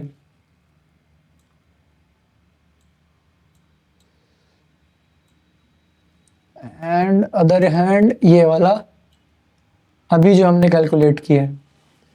तो अगर आप यहाँ पर अच्छे से देख पा रहे हो, आई थिंक सो क्लियर नहीं है, चलो मैं इसका जो स्क्रीनशॉट है ओरिजिनल वाला वही मैं इसको डेस्कटॉप में सेव करके आपको दिखा देता हूँ ताकि थोड़ा क्लियर रहे, अच्छे से दिखाई दे, क्योंकि मुझे भी अच्छे से क्लियर दिख नहीं रहा है वो। तो इसको मैं थोड़ा शॉर्ट करता हूँ यहाँ से।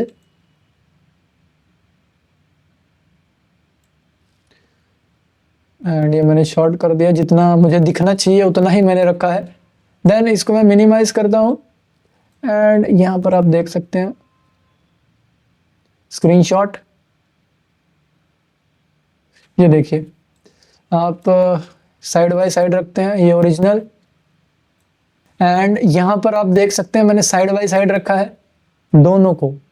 तो आपको यहाँ पर सारे हैश वैल्यूज चेंज मिलेंगे। देखो मैं थोड़ा जूम करता हूँ स्क्रीनशॉट वाले को। तो फर्स्ट ऑफ ऑल आप यहाँ पर देखिए MD5 वैल्यू देखिए यहाँ पर लास्ट में 8 DB8C है, यहाँ पर चेंज है, ठीक है। एंड यहाँ पर देखिए 509B है एंड यहाँ पर देखो चेंज है। तो यहाँ पर आप देख सकते हैं सारी हैश वैल्यूज चेंज है एंड ओवरऑल सारी हैश वैल्यूज चेंज मिलेगी आपको। क्यों? क्योंकि हमने यहाँ पर की अप्लाई की है एंड पुराने वाले में की अप्लाई नहीं की थी, ठीक है। तो इसको कहते हैं हम हैश कैलकुलेशन। हैश ऐसे कैलकुलेट होता है। अब ये हैश अभी फाइल का हो रहा है, आप इंटायर हार्ड डिस्क का भी कर सकते हो, एक पर्टिकुलर फाइल का भी कर सकते हो। इंटायर हार्ड डिस्क करने के लिए मैं आपको बताऊंगा आगे प्रोसीजर। इंटायर हार्ड डिस्क के अलग अलग टूल्स हैं, पूरे हार्ड डिस्क के भी कर सकते हो, इंटायर एक फाइल के भी कर सकते हो बेसिकली, ठीक है। तो यहाँ पर जैसे फाइल का दे रहा है तो आप फाइल ही कर सकते हो, उसके लिए अलग टूल्स हैं जो कि आगे चल के हम देखेंगे, ठीक है। तो आई होप ये हैश कैलकुलेटर आपको समझ में आ गया होगा कैसे कैलकुलेट करते हैं। अब हम इन्फेक्टेड फाइल्स का बेसिकली यहाँ पर देखेंगे कि इन्फेक्टेड फाइल्स का कैसे यहाँ पर हम कैलकुलेट कर सकते हैं। तो अभी के लिए मैं इसको हटा देता हूँ, डिलीट कर देता हूँ एंड इनको मैं क्लोज कर देता हूँ, that's it. And hash calculator को मैं ऑन ही रखता हूँ, ठीक है, इसको मैंने ऑन रखा है। अब मैं इन्फेक्टेड फाइल बेसिकली मेरे पास पड़ी हुई है, मैं उसको यहाँ पर लाऊंगा। आप इनके हैश ये पता कर सकते हो कि फाइल जो है वो यहाँ पर बेसिकली इन्फेक्टेड है या नहीं है, ठीक है। तो यहाँ पर देखो मैं क्या करूँगा, फाइल में ही रहने दूंगा एंड सिंपली मैं जाऊँगा अपने दूसरे ड्राइव में जहाँ पर मैंने वो सारी चीज़ें रखी हुई है। सो यहाँ पर जिस भी ड्राइव में एक्चुअल में मैंने वो फाइल रखी हुई है, वो इन्फेक्टेड फाइल, उसको कैलकुलेट करके आपको दिखाता हूँ, ठीक है। नॉर्मली ये सारी मैचिंग कहाँ करते हैं हम, चलो पहले हमने नॉर्मल फाइल की है, इसका पता कर लेते हैं कि क्या ये इन्फेक्टेड है, क्या इसके अंदर कोई वायरस है। तो सिंपली इस चीज़ को करने के लिए हम टोटल वायरस का यूज़ करते हैं, वेबसाइट का यूज़ करते हैं। टोटल वायरस बेसिकली एक ऐसी वेबसाइट है जहां पर दुनिया भर के डेटाबेस होते हैं। अब देखो अगर आप हर एक फाइल का डेटाबेस अपने पास रखोगे तो बहुत बड़ा डेटा बनेगा, ठीक है। मतलब दुनिया भर की हर एक फाइल का डेटाबेस रखना, एवरीथिंग, तो जाहिर सी बात है उसके लिए बहुत स्टोरेज चाहिए और बहुत सारा डेटा चाहिए बेसिकली, ठीक है। एंड डेटा चाहिए होगा तो स्टोरेज लगेगा ही। तो टोटल वायरस यहाँ पर सारे सॉल्यूशंस को हटा देता है बेसिकली, ठीक है। तो ये फ्री है, आप यहाँ पर टोटल वायरस में जाके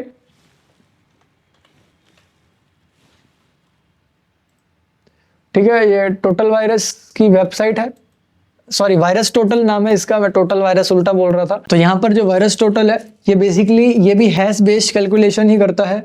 एंड यहाँ पर हैश बेस्ड कैलकुलेशन कैसे करता है, देखो मैं यहाँ पर कोई भी एक फाइल अपलोड करता हूँ, ठीक है। तो ये उस फाइल का जो हैश वैल्यू है वो खुद ही बता देगा। देखो मैं हैश वैल्यू एंड वो जो फाइल है वो क्या है, मतलब जो फाइल है वो सेफ है या नहीं। फर्स्ट ऑफ ऑल देखो मैं यहाँ पर एक कोई भी फाइल अपलोड करता हूँ, ठीक है, नॉर्मल फाइल, ठीक है। ये देखो इसने क्या किया, अभी क्या बता रहा है, फर्स्ट ऑफ ऑल देखो डिटेल्स में ये इसकी हैश वैल्यूज हैं सारी, जो मैंने बताया था अभी कैलकुलेट करके दिखाया, इसने भी कैलकुलेट किया एज इट इज। एंड ये दिखा रहा है कि ये फाइल इन्फेक्टेड नहीं है, ये नॉर्मल फाइल है, ठीक है। एंड यहाँ पर देखो सारी कंपनीज लिस्टेड है, ठीक है। इवन यहाँ पर आपको बड़ी बड़ी कंपनीज माइक्रोसॉफ्ट एंड गूगल जैसी कंपनीज आपको मिल जाएगी जो कि यहाँ पर अपना डेटाबेस शेयर करते हैं इसके साथ एंड ये हेल्प करता है ऐसे, ठीक है। एंड हैश वैल्यूज देख सकते हो, ये हैश बेस पे कम्युनिकेशन करता, कैलकुलेट करता है। एंड हैश बेस कैलकुलेट करता तो है, लेकिन यहाँ पर बेसिकली देखता है एंट्रोपी लेवल। जो भी फाइल ज़्यादा कॉम्प्रेस्ड होगी जिसको नहीं होना चाहिए, तो जितनी कॉम्प्रेस्ड है मतलब जितनी फाइल कॉम्प्रेस्ड है उसका एंट्रोपी लेवल देखा जाता है। एंट्रोपी लेवल बेसिकली ये बताता है कि जिस फाइल को, एक फाइल है जिसकी जैसे एक पीडीएफ है, उसका नॉर्मल एंड उसको कंप्रेस करने के बाद उसका बिहेवियर कैसा होता है, तो इनको कंपेयर किया जाता है। कोई फाइल ज़्यादा कंप्रेस की गई है, ज़्यादा कोड्स लिखे गए हैं एंड कंप्रेस बहुत है एवरीथिंग, तो बेसिकली उसका एंट्रोपी लेवल हाई हो जाता है, ठीक है। तो एंट्रोपी लेवल बेसिकली ये डिसाइड करता है कि फाइल को क्या क्या चीज़ें भरी हुई हैं एंड कैसे कैसे कोड्स हैं एंड बहुत सारी चीज़ें होती हैं एंट्रोपी लेवल में। तो ये मालवेयर एनालिसिस का एंट्रोपी लेवल टॉपिक है। तो बेसिकली ये ऐसे करता है, इसके एंट्रोपी लेवल पे चेक करता है, तो ये एंट्रोपी लेवल इसमें कम है, ठीक है। अब देखो सेकेंड वन में यहाँ पर अदर उसमें जाता हूँ, ठीक है, अदर इसमें जाता हूँ, देन मैं आपको दिखाता हूँ कि अगर कोई ऐसी फाइल है जो कि मलेशियस है तो तब कैसे बिहेव करेगा ये, ठीक है। तो यहाँ पर मैं जाता हूँ, ठीक है। ये देखो मैं इस फाइल में आ गया हूँ एंड इसको ओपन करता हूँ। ये देखो ये अदर हैंड सेकंड फाइल है जो कि मलेशियस है। मलेशियस का भी ये डिटेल्स दिखा रहा है यहाँ पर, हैश वैल्यू इसकी, एंड इधर डिटेक्शन कौन कौन सी कंपनी ने इसको वो किया है, बाकी में अनडिटेक्ट हुआ है। एंड अगर देखो मैं यहाँ पर अगर इसको कॉपी करूं, ठीक है, इस हैश को मैं कॉपी करूं एंड मैं इसको रिफ्रेश कर देता हूं, हटा देता हूं, ठीक है। एंड उस हैश को अगर मैं यहां पर डाल रहा हूं ना तो ये बता देगा ये जो हैश है, ये जो हैश के बिहाफ पे ये क्या है। देखो हैश के बिहाफ पे बता दिया ना कि ये मैलिशियस फाइल है, ठीक है। हैश डाल के भी आप यहाँ पर ये कर सकते हो बेसिकली। तो मेरा कहने का मतलब ये है कि यहाँ पर हैश से ही सारी चीजें डिसाइड हो सकती है, फाइल अपलोड नहीं करोगे तो भी चलेगा, ठीक है। हैश कैलकुलेट करके आप यहाँ पर कर सकते हो। ऑन द अदर हैंड मैं यहाँ पर देखता हूँ, ओके दैट्स इट। तो बेसिकली ये कोई भी हैश डालो ये बता देगा आपको। आप यहाँ से हैश भी कैलकुलेट कर सकते हो, यहीं पर अपलोड करके फाइल देख सकते हो। तो यहाँ पर देखो यूआरएल सर्च, यूआरएल देख सकते हो। एंड यहाँ पर यूआरएल बेसिकली कोई आपको यूआरएल या लिंक भेज रहा है तो आप यहाँ पर पेस्ट करके चेक कर सकते हो कि बेसिकली वो जो लिंक है वो फिशिंग लिंक तो नहीं है, मैलिशियस लिंक तो नहीं है, एवरीथिंग ये बता देगा। एंड यहाँ से सर्च कर सकते हो IP addresses, URL, domains and file के हैश से फाइल अपलोड करनी है तो यहाँ पर जाओ आप। तो बेसिकली ये वायरस टोटल है जो कि आपकी काफ़ी ज़्यादा हेल्प कर सकता है इन्वेस्टिगेशन में भी, एंड एल्सो बहुत सारी चीज़ों में आपकी हेल्प करेगा ये, ठीक है। डिटेक्शन में, हैश कैलकुलेशन में भी कर रहा है ये, ठीक है। तो आई होप ये सारी चीज़ें समझ में आ गई होगी आपको। एंड बेसिकली ये होता है आपका हैश कैलकुलेशन एंड हैश से मैलिशियस फाइल्स को कैसे डिटेक्ट करना है वो आप ऐसे कर सकते हैं। सो ये था हमारा second lab and hash calculator. बढ़ते हैं हम नेक्स्ट लैब में, अभी के लिए मैं इसको क्लोज करता हूँ। सो हैश कैलकुलेटर सीखने के बाद अब आपको जरूरत पड़ सकती है हैश को कंपेयर करने की, ठीक है। मतलब आप हैशेस को कैसे कंपेयर करोगे एक दूसरे से। तो कंपैरिजन के लिए आप उस टूल का भी यूज ले सकते हो जो हमने हैश कैल यूज लिया है। फिर फॉर एग्जांपल जैसे मैं यहाँ पर हैश कैल ओपन करता हूँ, देखो हैश कैल मैंने ओपन किया एंड फर्स्ट ऑफ ऑल मैं यहाँ पर एक फाइल की हैश वैल्यू निकाल लेता हूँ। जैसे ये मेरी document new text document file है, इसको ओपन करके मैं इसकी हैश वैल्यू कैलकुलेट कर लेता हूँ, ठीक है। तो ये देखो ये नॉर्मल फाइल थी जिसकी मैंने हैश वैल्यू ली। अब मैं इसको कॉपी करके डेस्कटॉप में एक फाइल बना के उसको रख देता हूँ यहाँ पर। फॉर एग्जांपल यहाँ पर एक न्यू टेक्स्ट फाइल बनाता हूँ कंपैरिजन करने के लिए। मैं यहाँ पर पेस्ट कर देता हूँ, ये मेरी लेटेस्ट वैल्यू है अभी जो मैंने निकाला जब फाइल अच्छी स्थिति में थी वो, ठीक है। अब आप यहाँ पर देख सकते हो उसकी लोकेशन आपको दिख रही है। इसको मैं मिनिमाइज करता हूँ एंड कंट्रोल एस कर देता हूँ जिससे सेव हो जाए, ठीक है। एंड यहाँ पर मिनिमाइज करता हूँ, ये देखो इसकी लोकेशन है एफ एंड वही एफ वॉल्यूम में, जो एफ वॉल्यूम में जिससे हमने रिकवरी की थी वही है। एंड उसी में एक डॉक्यूमेंट पड़ा हुआ है, ठीक है। उसको अभी तो ये नॉर्मल है, ठीक है, नॉर्मल है, उसके अंदर मैंने कोई छेड़छाड़ नहीं की है। अब जब कोई उसके अंदर छेड़छाड़ कर देता है तब क्या होता है उसके साथ वो देखते हैं हम।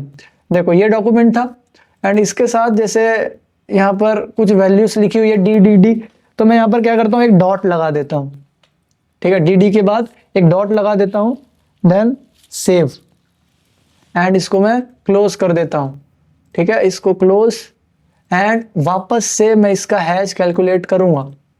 देखो क्या होता है, ओपन कैलकुलेट। देखो यहां पर मैंने इसको कॉपी किया एंड कंपेयर करने के लिए मैं पुराने वाले के पास लेके जाता हूं।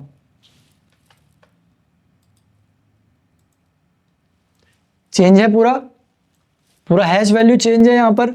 मतलब एक डॉट भी एक्स्ट्रा लग जाए तो ये हैश वैल्यू कंप्लीटली चेंज कर देगा। देख लो एक भी सेम नहीं है, पूरी की पूरी चेंज है। आप डॉट छोड़ो, कोई भी चीज स्पेस भी एक्स्ट्रा लग जाए तो भी वो इसको वो कर देगा। देखो अगर मैं इसको सेव करता हूं, ठीक है, एंड मैं वापस से जाता हूं वहां पर एंड इस हैश वैल्यू को मैं बेसिकली इसको ओपन करता हूं पहले एंड मैं उस डॉट को हटा देता हूं, ठीक है, इस डॉट को हटा देता हूं एंड मैं एक सिंपल सा चलो यहाँ पर मैं अभी नॉर्मली करके देखता हूँ, सेव कर देता हूँ। मैंने डॉट हटा दिया एंड अब सेव कर दिया। अब कैलकुलेट करता हूँ उसका हैश। तो सिंपल ओपन एंड कैलकुलेट। अब देखते हैं क्या दोनों सही आए हैं। Copy then compare to this, इसको नीचे पेस्ट करूंगा मैं। देखो अभी ओरिजिनल फॉर्मेट में आया तो उसका पहले वाले से मैच कर रहा है। ठीक है, अब यहाँ पर मैं क्या करूंगा, इसको भी सेव करता हूं मैं एंड इसको मैं बेसिकली क्लोज करता हूं एंड एवरीथिंग, ये बाकी डॉक्यूमेंट में मैं क्लोज कर देता हूं। ठीक है, ये डॉक्यूमेंट्स हैं जिनको मैं क्लोज कर देता हूं एंड चलो अब मैं वापस से उसी फाइल में जाता हूं, एफ ड्राइव में। अब मैं सिंपली वहां पर एक स्पेस लगा देता हूं।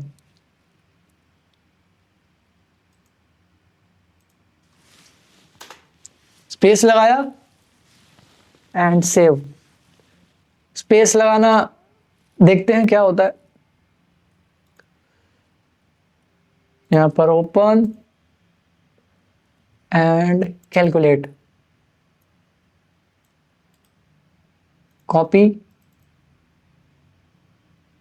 देन यहां पर देखो इसको मैं पेस्ट करता हूं। सॉरी, इसको मैं कंट्रोल जेड करूंगा एंड नीचे वाले लाइन पे पेस्ट करता हूं। देखो डीबी आया। यहां पर हर बार आपको जितनी बार में मैंने उसमें कुछ चेंजेस करने की कोशिश की है तो ये यहां पर अपने हैश वैल्यूज को पूरा चेंज कर दे रहा है। नेक्स्ट क्या हो अगर मैं उसके फाइल फॉर्मेट को ही चेंज कर दूं। अगर .txt है तो इसको रीनेम करके .pdf कर दूं, तब देखते हैं क्या होता है। .txt को मैं .pdf कर देता हूं। ठीक है, एंड यस करता हूं, चेंज कर देता हूं। अब देखो इसका फाइल फॉर्मेट चेंज हो गया। अब मैं कैलकुलेट करूंगा, इसको सेव कर देते हैं। ठीक है, एंड इन दोनों को मैं क्लोज कर देता हूं सिंपली।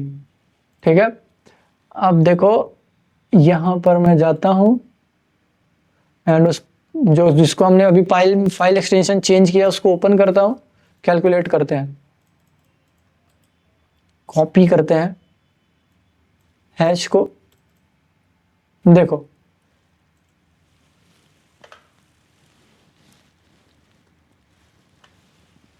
चेंज है। ठीक है, क्योंकि मैंने यहां स्पेस वाला जो था ना, जो मैंने स्पेस लिया था, जिसको मैंने स्पेस लगाया था वही वाला मैंने लिया है, बट हैश वैल्यू सेम है। मतलब आप फॉर्मेट चेंज कर सकते हो, अंदर का डेटा चेंज नहीं होना चाहिए। ठीक है, हाँ ये मैंने सिर्फ टेक्स्ट से एडिट किया है। ठीक है, लेकिन जब आप उसको किसी टूल के थ्रू उसको इसमें कन्वर्ट करोगे, ठीक है, मतलब किसी इसमें कन्वर्ट कर रहे हो, पीडीएफ टूल से कन्वर्ट कर रहे हो, तो भी इसका हैश वैल्यू चेंज होगा। जैसे यहाँ पर मैंने हाथ से किया है, जैसे देखो यहाँ पर मैं हाथ से किया है मैंने।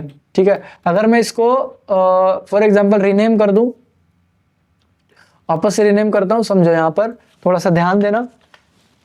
txt, वापस से मैंने txt कर दिया एंड इसको सेव करता हूं एंड वहां पर जो मैंने स्पेस लगाई थी ना एक्स्ट्रा, उस स्पेस को मैं हटाता हूं। देखो ठीक है, एक स्पेस हटा दी, सेव। अब मैं इसका हैश कैलकुलेट करके देखूंगा बेसिकली एक बार, जिससे मुझे कंफर्म हो जाए कि अपने ओरिजिनल फॉर्म में आया है या नहीं आया है, जो हमने फर्स्ट टाइम कैलकुलेट किया था उसको। ठीक है, कितना आ रहा है यहाँ पर 52। ठीक है, ओरिजिनल वाले फॉर्म में आ गया, मैंने हैश स्पेस हटा दिया। तो अब यहाँ पर ओरिजिनल वाले फॉर्म को मैं पीडीएफ में वो करता हूँ, पीडीएफ से उसका बेसिकली एक्सटेंशन चेंज कर देता हूँ यहीं से। ठीक है, तो यहाँ पर मैं पीडीएफ एंटर एंड चेंज। ठीक है, अब देखो ये मैंने इसका वापस से चेंज किया है, लेकिन फर्स्ट ओरिजिनल फॉर्मेट में जहां पर ना स्पेस लगा हुआ था ना कुछ लगा हुआ था, उस फॉर्मेट को यहाँ पर मैं बेसिकली चूज कर रहा हूँ। ठीक है, उसको मैंने उसका जो ओरिजिनल वाला था स्टार्टिंग में, उसको मैं यहाँ पर पीडीएफ फॉर्मेट में चेंज किया। मैंने कैलकुलेट करता हूँ, देखो सेम हैश है। फर्स्ट वाला और ये सेम हैश है, मतलब पीडीएफ फॉर्मेट में चेंज करने से कोई बेनिफिट हो नहीं रहा है, मतलब कुछ चेंज नहीं हो रहा है क्योंकि उसके अंदर का उसका कंटेंट सेम है, ठीक है। कंटेंट में चेंज होगा तो, लेकिन अभी हमने सिर्फ इसका एक्सटेंशन चेंज किया है बाय हाथ, बाय हैंड, अपने से एडिट करके। लेकिन जब आप कन्वर्जन करके किसी टूल के थ्रू कन्वर्ट करोगे तब इसमें फर्क देखने के लिए मिलेगा। फॉर एग्जाम्पल चलो मैं करके दिखाता हूं। जैसे अभी ये इसको मैं वापस से उसके नॉर्मल एक्सटेंशन पे लाता हूं, txt वाला।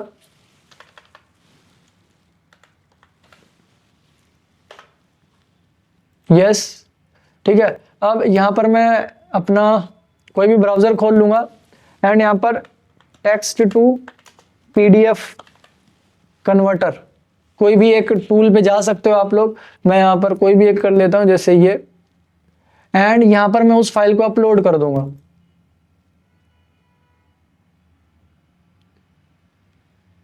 एंड यहां पर मैं चूज करता हूं एंड यहां पर मैं सिंपली एफ ड्राइव में जाके उसी फाइल को ओपन करता हूं एंड यहां पर कन्वर्ट कर देता हूं उसको पीडीएफ में, ठीक है। एंड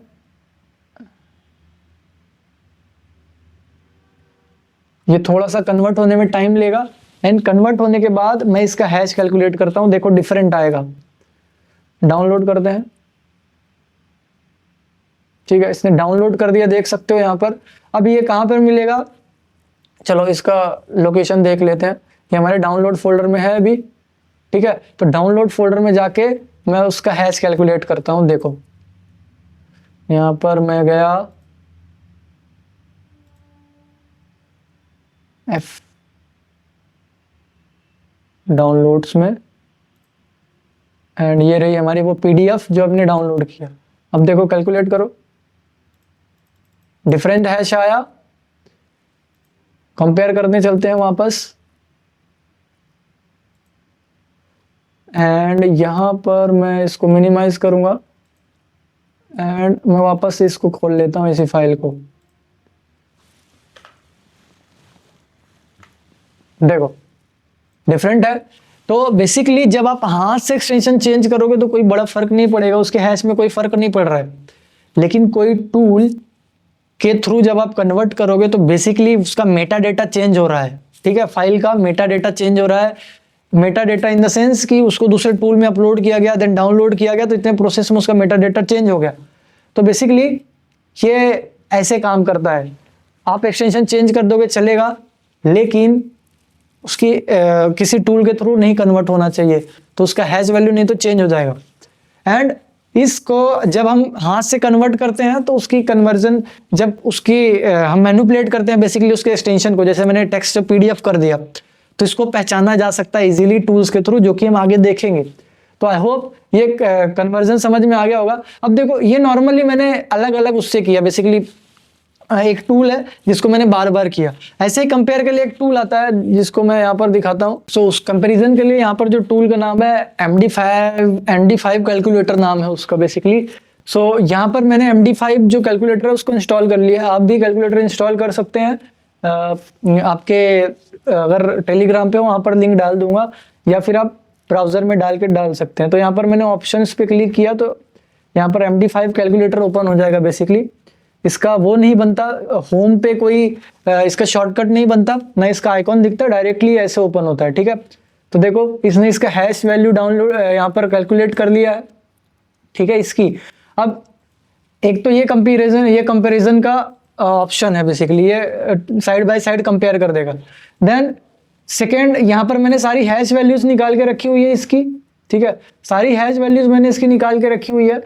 तो मैंने ये देखो इसकी मैंने हैश वैल्यू ये निकाल के रखी हुई है एंड ये कॉपी करेगा एंड यहाँ पर कंपेयर टू जो पुरानी वाली है उसको मैं यहाँ पर मैच कर दूंगा, ठीक है। तो यहाँ पर देख सकते हो इक्वल्स टू का साइन आ चुका है ना। ये इक्वल्स टू का साइन मीन्स ये बता रहा है कि ये सेम है, ठीक है। अब देखो किसी दूसरे की हैश वैल्यू डालता हूँ, जैसे तो यहाँ पर मैं दूसरे की हैश वैल्यू यहाँ से कॉपी कर लेता हूँ, कॉपी, देन यहाँ पर कंपेयर टू पेस्ट, क्या बता रहा है यहाँ पर, नॉट इक्वल, ठीक है। कोई भी इक्वल नहीं है यहाँ पर। तो बेसिकली ऐसे कंपेयर कर सकते हो आप साइड बाय साइड, तो ये आपकी हेल्प कर सकता है। वैसे आप MD5 से भी कर सकते हो, जो मैंने इससे पहले एक हैश कैल्क बताया था उससे भी कर सकते हो। जरूरी नहीं है कि आपके पास 5 ऐसे टूल्स हो, एक ही टूल से भी पॉसिबल है, बट मेरा बताना काम था तो मैंने आपको बता दिया। आप दोनों अपने तरीके से यूज ले सकते हो। देन मैं इसको क्लोज करता हूँ। एंड हैश कंपैरिजन आप ऐसे कर सकते हो कि बेसिकली हैशेस जो हैं कैसे होते हैं एंड कैसे कंपेयर किए जाते हैं, ये सारी चीजें होनी चाहिए। कल चल के किसी ने फाइल में चेंजेस किया तो आपको पता होना चाहिए कि कैसे हम कंपेयर करेंगे। ठीक है आसान सा, लेकिन पता होना भी बहुत इंपॉर्टेंट है। ठीक है, सो आई होप ये आपको सारी चीजें समझ में आ गई होगी। इसके बाद नेक्स्ट स्टेप आता है, आपको फाइल एक्सटेंशन के बारे में पता होना चाहिए या फिर फाइल्स को पहचानना आना चाहिए। बेसिकली आपको सारी फाइल्स को पहचानना कंपलसरी है, क्योंकि इन्वेस्टिगेटर का काम बहुत तरीके से हो सकता है। यह है कि बेसिकली जैसे कोई ऐसी फाइल जो कि नेटवर्क में आ रही है, ठीक है, एंड उसका एक्सटेंशन चेंज हो तो कैसे पहचानोगे आप। ठीक है, एंड वो फाइल क्या है, कैसी है, एवरीथिंग, तो उसके बारे में जानने के लिए भी टूल्स लगते हैं एंड फाइल की नॉलेज तो होनी चाहिए डेफिनेटली। तो यहाँ पर आप देख सकते हो, इसके लिए एक टूल है जिसको हम फाइल वीवर कहते हैं। फाइल वीवर एक्सप्रेस 4 है बेसिकली। यहाँ पर ये आपको देख सकता है, यहाँ पर ये ऐसे दिखता है कुछ। तो इसको मैं ओपन करता हूँ, आप इसको इंस्टॉल कर सकते हो, पेड है एंड कुछ ट्रायल आप ले सकते हो। देखो ओपन करते ही ऐसा आएगा, तो अभी के लिए मैं इसको कैंसिल कर रहा हूँ। पेड है तो कुछ परमिशंस देता है हमको ये, तो बेसिकली मैं यहाँ से देख सकते हो। सो वॉरियर्स, ये फाइल वीवर में आप यहाँ से सारी चीज़ें सेलेक्ट कर सकते हो, अपनी ड्राइव एंड एवरीथिंग यहाँ से आप सर्च कर सकते हो। प्रिंट, न्यू फोल्डर क्रिएट करना है, रूट देखना है, बेसिकली कौन सी फाइल कहाँ है आप यहाँ पर देख सकते हो। कोई नई फाइल ओपन करना है, यहाँ से आप डायरेक्टली ओपन कर सकते हो। ठीक है, जैसे मैं पिक्चर्स में जाऊँ, अगर कोई पिक्चर होगी तो यहाँ से आप डायरेक्टली उसको ओपन कर पाओगे बेसिकली। ठीक है, तो मैं यहाँ पर बेसिकली यहाँ पर जाता हूँ एंड एक फाइल कोई भी ओपन करता हूँ। ठीक है, जैसे यहाँ पर मैं कोई भी एक ओपन कर लूँगा, फ्लावर्स। Okay, that's it. तो ऐसे आप ओपन कर सकते हो, अदरवाइज आप ऐसे भी जा सकते हो। एंड यहाँ पर देखो आपकी सारी डिटेल्स दिख रही है। ठीक है, जितनी भी डिटेल्स है फाइल्स के बारे में आप देख सकते हो। अब यहाँ पर आप फाइल्स को पहचान सकते हो ऐसे ही। बाकी हम आगे देखेंगे कि एक्सटेंशन अगर चेंज है तो वो कैसे पता करेंगे। बाकी आप यहाँ पर सारे एक्सटेंशन देख सकते हो। ठीक है, अब यहाँ पर सेकेंड थिंग की, जैसे हमने यहाँ पर देखा ये कि ये फोल्डर है, फ्लावर है, ठीक है, एक JPG है, तो इसको हम ओपन करेंगे तो ये ओपन होना चाहिए, तो डेफिनेटली ये ओपन हो रही है। ठीक है, एंड सेकेंड थिंग, अगर मैं वापस जाता हूँ एंड यहाँ पर मैं दूसरा चूज करता हूँ कुछ, तो यहाँ पर एक MP4 भी है, इसको भी ओपन करके देखते हैं क्या ये ओपन रन हो रहा है यहाँ पर। तो बेसिकली ये रन नहीं हो रहा है। ठीक है, अदरवाइज करके देखते हैं। देखो चेंज है, यहाँ पर उसकी इमेज आ रही है, एक्चुअल फाइल जो है उसकी वो आ रही है। ठीक है, यहाँ पर ना तो प्ले हो रहा है ना कुछ हो रहा है, बस उसकी एक्चुअल फाइल दिखा रहा है एज इट इज। ठीक है, MP3 देखें तो MP3 देखो प्ले नहीं हो रहा है यहाँ पर। ठीक है, नहीं प्ले हो रहा है। ठीक है, तो प्ले नहीं हो रहा है, कोई दिक्कत नहीं, वापस चलेंगे एंड एज इट इज आप ऐसे ही पहचान सकते हो। यहाँ पर ओपन करके सारी फाइलों को देख सकते हो। अगर एक्सटेंशन चेंज है तो वो ऑटोमेटिकली उसके ओरिजिनल एक्सटेंशन से ही ओपन होगा वो बेसिकली। ठीक है, सो आई होप आप सभी को ये फाइल वीवर का काम समझ में आ गया होगा। कोई मुश्किल नहीं है, बहुत ईजी है, आप लोग इजीली कर सकते हो। बस नीड है आपको एक इंफॉर्मेशन की कि ये चीज़ें करनी चाहिए। ठीक है, तो इसकी भी नॉलेज आपको होनी चाहिए फाइल वीवर की। ठीक है, एंड अदरवाइज दूसरा भी है यहाँ पर 9.5, यहाँ पर देख सकते हो। फाइल वीवर का एक ही है एक्सप्रेस, एंड ये मतलब एक्सप्रेस में क्या करोगे आप सारी चीज़ें देख सकते हो। एंड फाइल वीवर जो है ऊपर में 9.5 दिख रहा है आपको, ये येलोज वाला, इसको मैं क्लोज करता हूँ। यहाँ पर क्या करोगे, बेसिकली ये क्या करेगा, फाइल की इंफॉर्मेशन दे देगा, प्रॉपर्टीज देख सकते हो आप इसमें। तो यहाँ पर देखो मैं इसको थोड़ा बड़ा करता हूँ एंड यहाँ पर मैं एज इट इज फाइल्स में जाके डायरेक्टली ओपन कर लेता हूँ उसी फाइल को। देखो मैं कोई भी फाइल एक ओपन कर लूँगा, जैसे ये JPG है, इसको ओपन करता हूँ एंड इसको क्लोज करता हूँ, कैंसल। देखो यहाँ पर एक JPG ग्रे कलर की ओपन हो रही है। ठीक है। अदरवाइज मैं यहाँ से लोकेट भी कर सकता हूँ, जैसे मेरे एच में रखी हुई है बहुत सारी, तो एच से मैं उसको यहाँ पर ले सकता हूँ बहुत सारी। देखो नीचे सारा फोल्डर खुल गया। तो यहाँ पर देख सकते हो इमेजेस के अंदर मैं आ गया हूँ एंड यहाँ से आप शॉर्टकट कर सकते हो आपको क्या चाहिए। तो यहाँ पर बेसिकली मैं ऑल मल्टीमीडिया फाइल्स करूँगा, सारी फाइल्स, एंड यहाँ पर मैं कोई भी एक, यहाँ पर एक मैं ये ओपन कर लेता हूँ ये फाइल, ठीक है। ये वाले फाइल डायरेक्टली मैं यहाँ पर राइट क्लिक करूँगा एंड यहाँ से देख सकते हो आप बहुत सारे ऑप्शंस हैं यहाँ पर, ठीक है। तो सबसे अच्छा ऑप्शन मेरे हिसाब से ये रहेगा कि यहाँ से हम डायरेक्टली ओपन करें, जो भी इंफॉर्मेशन आपको सस्पेक्टेड फाइल लग रही है उसको डायरेक्टली ओपन करो यहाँ से, एंड डायरेक्टली आप उसका यहाँ पर डिटेल्स देखो। ऐसे ढूंढने में टाइम वेस्ट हो जाएगा एवरीथिंग, तो वो ज़्यादा दिक्कत देगा। तो यहाँ पर मैं कोई भी एक फ़ाइल चूज़ कर लेता हूँ जो मुझे लगता है कि मेरे लायक है वो। तो चलो ये बहुत सारी इमेजेस हैं, तो मैं इनमें से ये वाली ओपन कर लेता हूँ।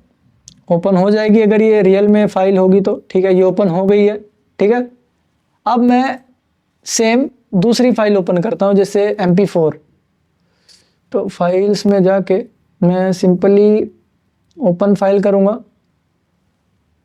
एंड यहाँ पर मैं ऑल टाइप की फाइल्स को यहाँ पर ऑल टाइप फाइल्स करूँगा, ठीक है। यहाँ पर ऑल फाइल्स पे क्लिक करूँगा ताकि मुझे ऑल फाइल्स दिखे। तो यहाँ पर देखो एक MP4 है, MP4 दिखा रहा है यहाँ पर, एंड ओपन करता हूँ मैं इसको। देखो वो लोड करता है एंड क्या दिखाता है, क्या बोल रहा है, LTMM error, no combination or filter could be found to render them stream, ठीक है। मतलब ये स्ट्रीम नहीं हो रहा है, देखो मतलब उसका एक्सटेंशन चेंज किया गया है, वो इमेज है एक्चुअल में, ठीक है। MP4 लिखा इमेज है। अब इसी को पता करने के लिए कौन सी इमेज है, ठीक है, यहाँ पर प्ले तो नहीं हो रहा है। अब पता करने के लिए कि वो एक्चुअल में है क्या, आप इस एक्सप्रेस फाइल व्यूअर को जा सकते हो, यहाँ पर जाओगे एंड यहाँ से आप देख सकते हो जो मैंने पहले बताया। तो यहाँ पर देखो सेम यहाँ पर मैं ऐसी ड्राइव से मैंने उसको लिया था, एंड एज ड्राइव में आप एविडेंस में जाओगे एंड इमेजेस में जाओगे। यहाँ पर मैं इमेजेस में जाऊँगा एंड इमेजेस में जाते ही यहाँ पर देखो ये वाली थी, देखो ये है एक्चुअल में वो फाइल, ठीक है। एक्चुअल फाइल ये है। इसको मैं क्लोज करता हूँ एंड दैट्स इट। आप यहाँ पर देख सकते हो एंड एज इट इज़ आप यहाँ पर ना अपनी फाइल्स की बेसिकली यहाँ पर फाइल में क्लिक करके यहाँ से प्रॉपर्टी देख सकते हो, फाइल प्रॉपर्टी। तो यहाँ पर देखो क्या दिखा रहा है, कोई इन्फॉर्मेशन नहीं है फाइल की, ठीक है। लेकिन यहाँ पर मैं कोई अदर फाइल ओपन करूँ तो उसकी मुझे कंप्लीट इन्फॉर्मेशन मिल सकती है। जस्ट अ सेकेंड, मैं यहाँ से ओपन ही कर लेता हूँ डायरेक्टली, ओपन, एंड यहाँ पर चलो मैं view as a normal file करता हूँ। चलो मैंने जो ओपन किया था उसको ओपन करता हूँ, ठीक है। इसको क्लोज करता हूँ, ठीक है। ये देखो दिख रहा है, एंड देन इस फाइल में क्लिक करके आप इसकी प्रॉपर्टीज देख सकते हो। देखो ऐसे प्रॉपर्टीज दिखा रहा है प्रॉपर्ली, ठीक है। ऐसे प्रॉपर्टी दिखा रहा है मतलब सही है। ये प्रॉपर्टी नहीं दिखा रहा है मतलब दिक्कत है। एंड दूसरे में जाके अगर दिक्कत दिख रही है आपको तो आप यहाँ पर जाके एक्सप्रेस कर सकते हो, बेसिकली उसको देख सकते हो कि उसके अंदर जब चेंजेस हैं तो क्या है। तो बेसिकली ये टूल्स हैं जिनके बारे में आपको नॉलेज होना चाहिए। आई होप आप सभी को ये भी क्लियर हो गया हो कि फाइल कैसे देख सकते हो आप। फाइल ओपन नहीं हो रही तो उसके अंदर क्या है, कहीं उसका एक्सटेंशन चेंज तो नहीं किया गया। अब फाइल दो तरह से ओपन नहीं हो सकती है, एक तो अगर करप्ट है तो, या फिर करप्ट फाइल भी ओपन नहीं होती, अदरवाइज उसमें कोई चेंजेस हैं तो, उसके ओरिजिनल फॉर्मेट से उसमें चेंजेस किए गए हैं तो, ठीक है। तो आई होप आप सभी को ये सारी चीज़ें समझ में आ गई होगी। ये था आपका फोर्थ स्टेप, बेसिकली मैंने फोर्थ टूल बताया, बेसिकली चौथा तरीका है। टूल तो मैंने काफ़ी बता दिया। एंड नेक्स्ट हम अभी देखेंगे कि डेटा को कैसे हैंडल करते हैं अभी, ठीक है। अभी नेक्स्ट टॉपिक जो रहेगा कि आप डेटा बेसिकली कैसे हैंडल कर सकते हो, वो सारी चीज़ें देखेंगे, ठीक है। सो इस लैब को मैंने क्लोज कर दिया है, नेक्स्ट लैब में मूव करते हैं। सो वॉरियर्स यहाँ पर नेक्स्ट स्टेप आता है। अब यहाँ पर हम सीख लेते हैं कि बेसिकली इमेजेस कैसे बनाते हैं। इमेजेस बनाने से पहले मुझे आपको समझाना पड़ेगा बेसिकली कि इमेज है क्या एक्चुअल में। इमेज एक्चुअल में ये जो बेसिकली आप जो कॉपी करते हो उससे बिल्कुल डिफरेंट होती है। आप कंप्यूटर स्क्रीन पर देखो, यहाँ पर मैं कुछ ड्राइंग करके समझा रहा हूँ, उसको अच्छे से समझना। सो वर्ड्स जैसे देखो, हम लोग कॉपी करते हैं तो नॉर्मली क्या होता है, हमने फॉर एग्जांपल ये पेन ड्राइव है, ठीक है, ये एक पेन ड्राइव है एंड इस पेन ड्राइव में एक इमेज पड़ी हुई है, ठीक है।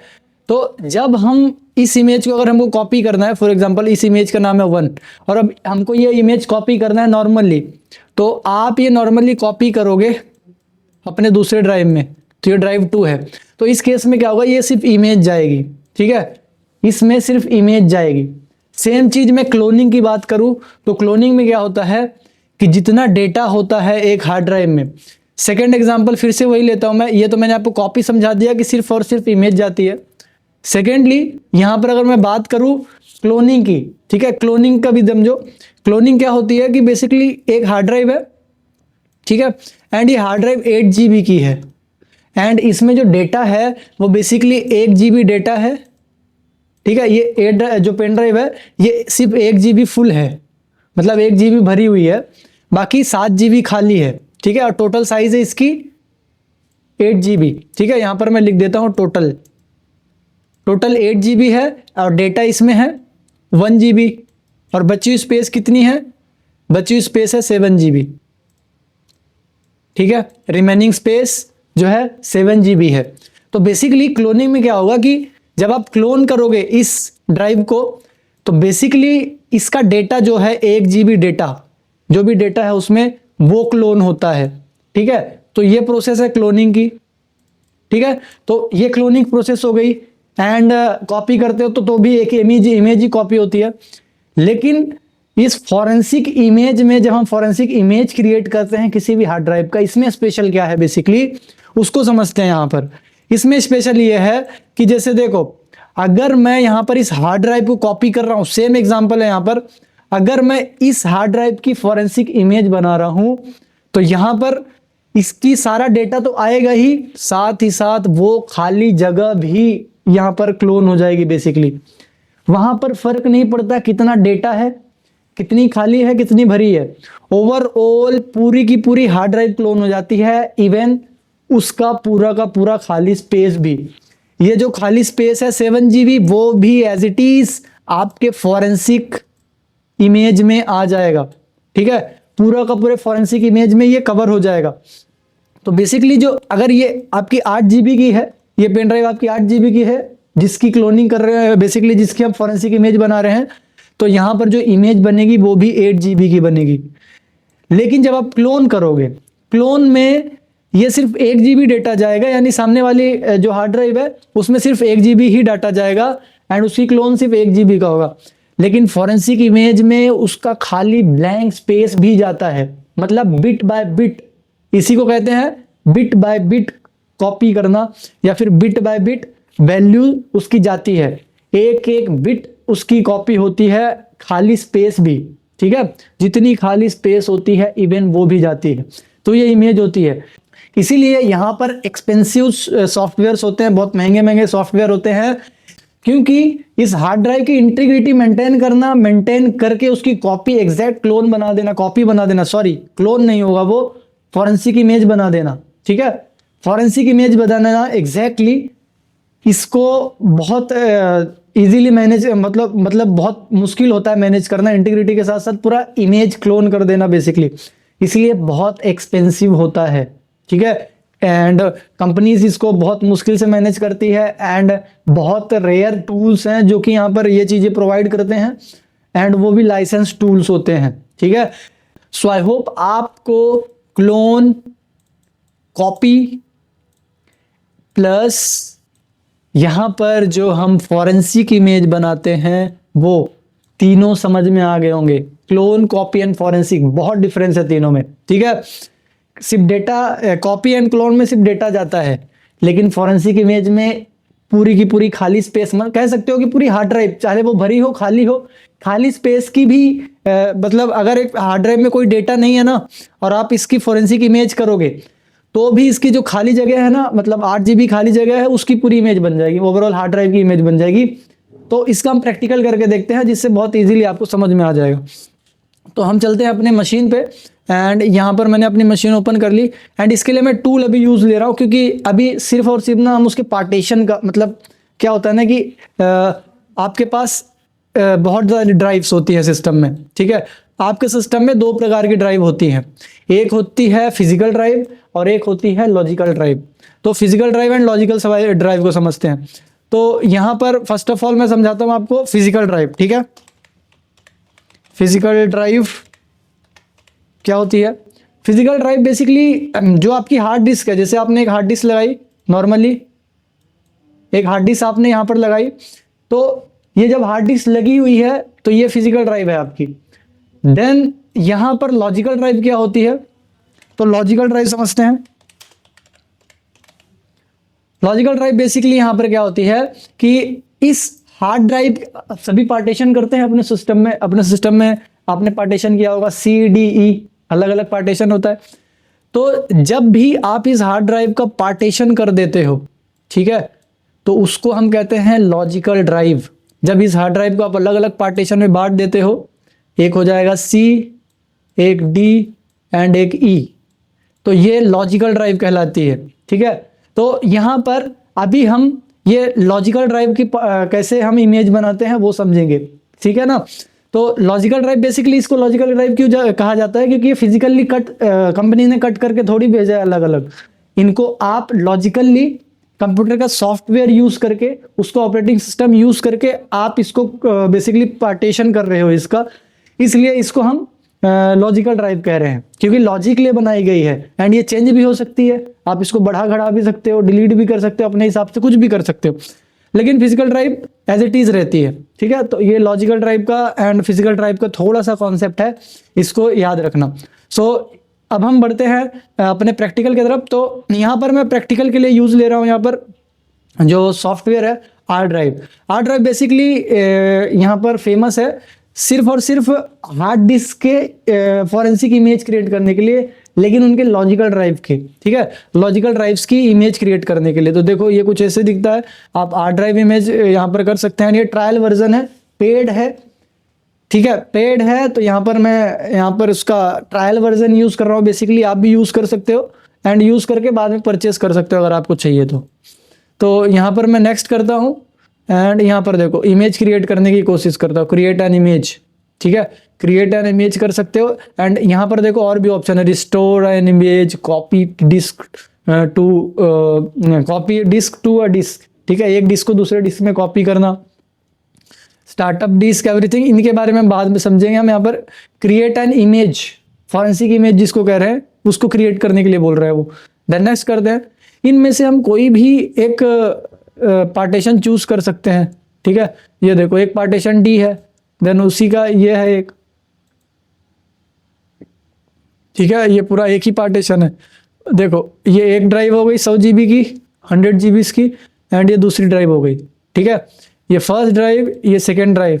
तो ये फर्स्ट ड्राइव 100 GB की है एंड सेकेंड ड्राइव जो है वो अराउंड 500 GB की है, तो वो पूरा दिखा रहा है।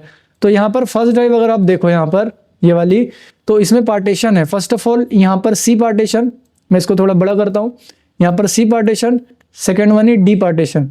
तो यहाँ पर अकॉर्डिंग टू आप इसके हिसाब से इंटायर हार्ड डिस्क भी चूज कर सकते हो या फिर पार्टीशन भी चूज कर सकते हो, ठीक है।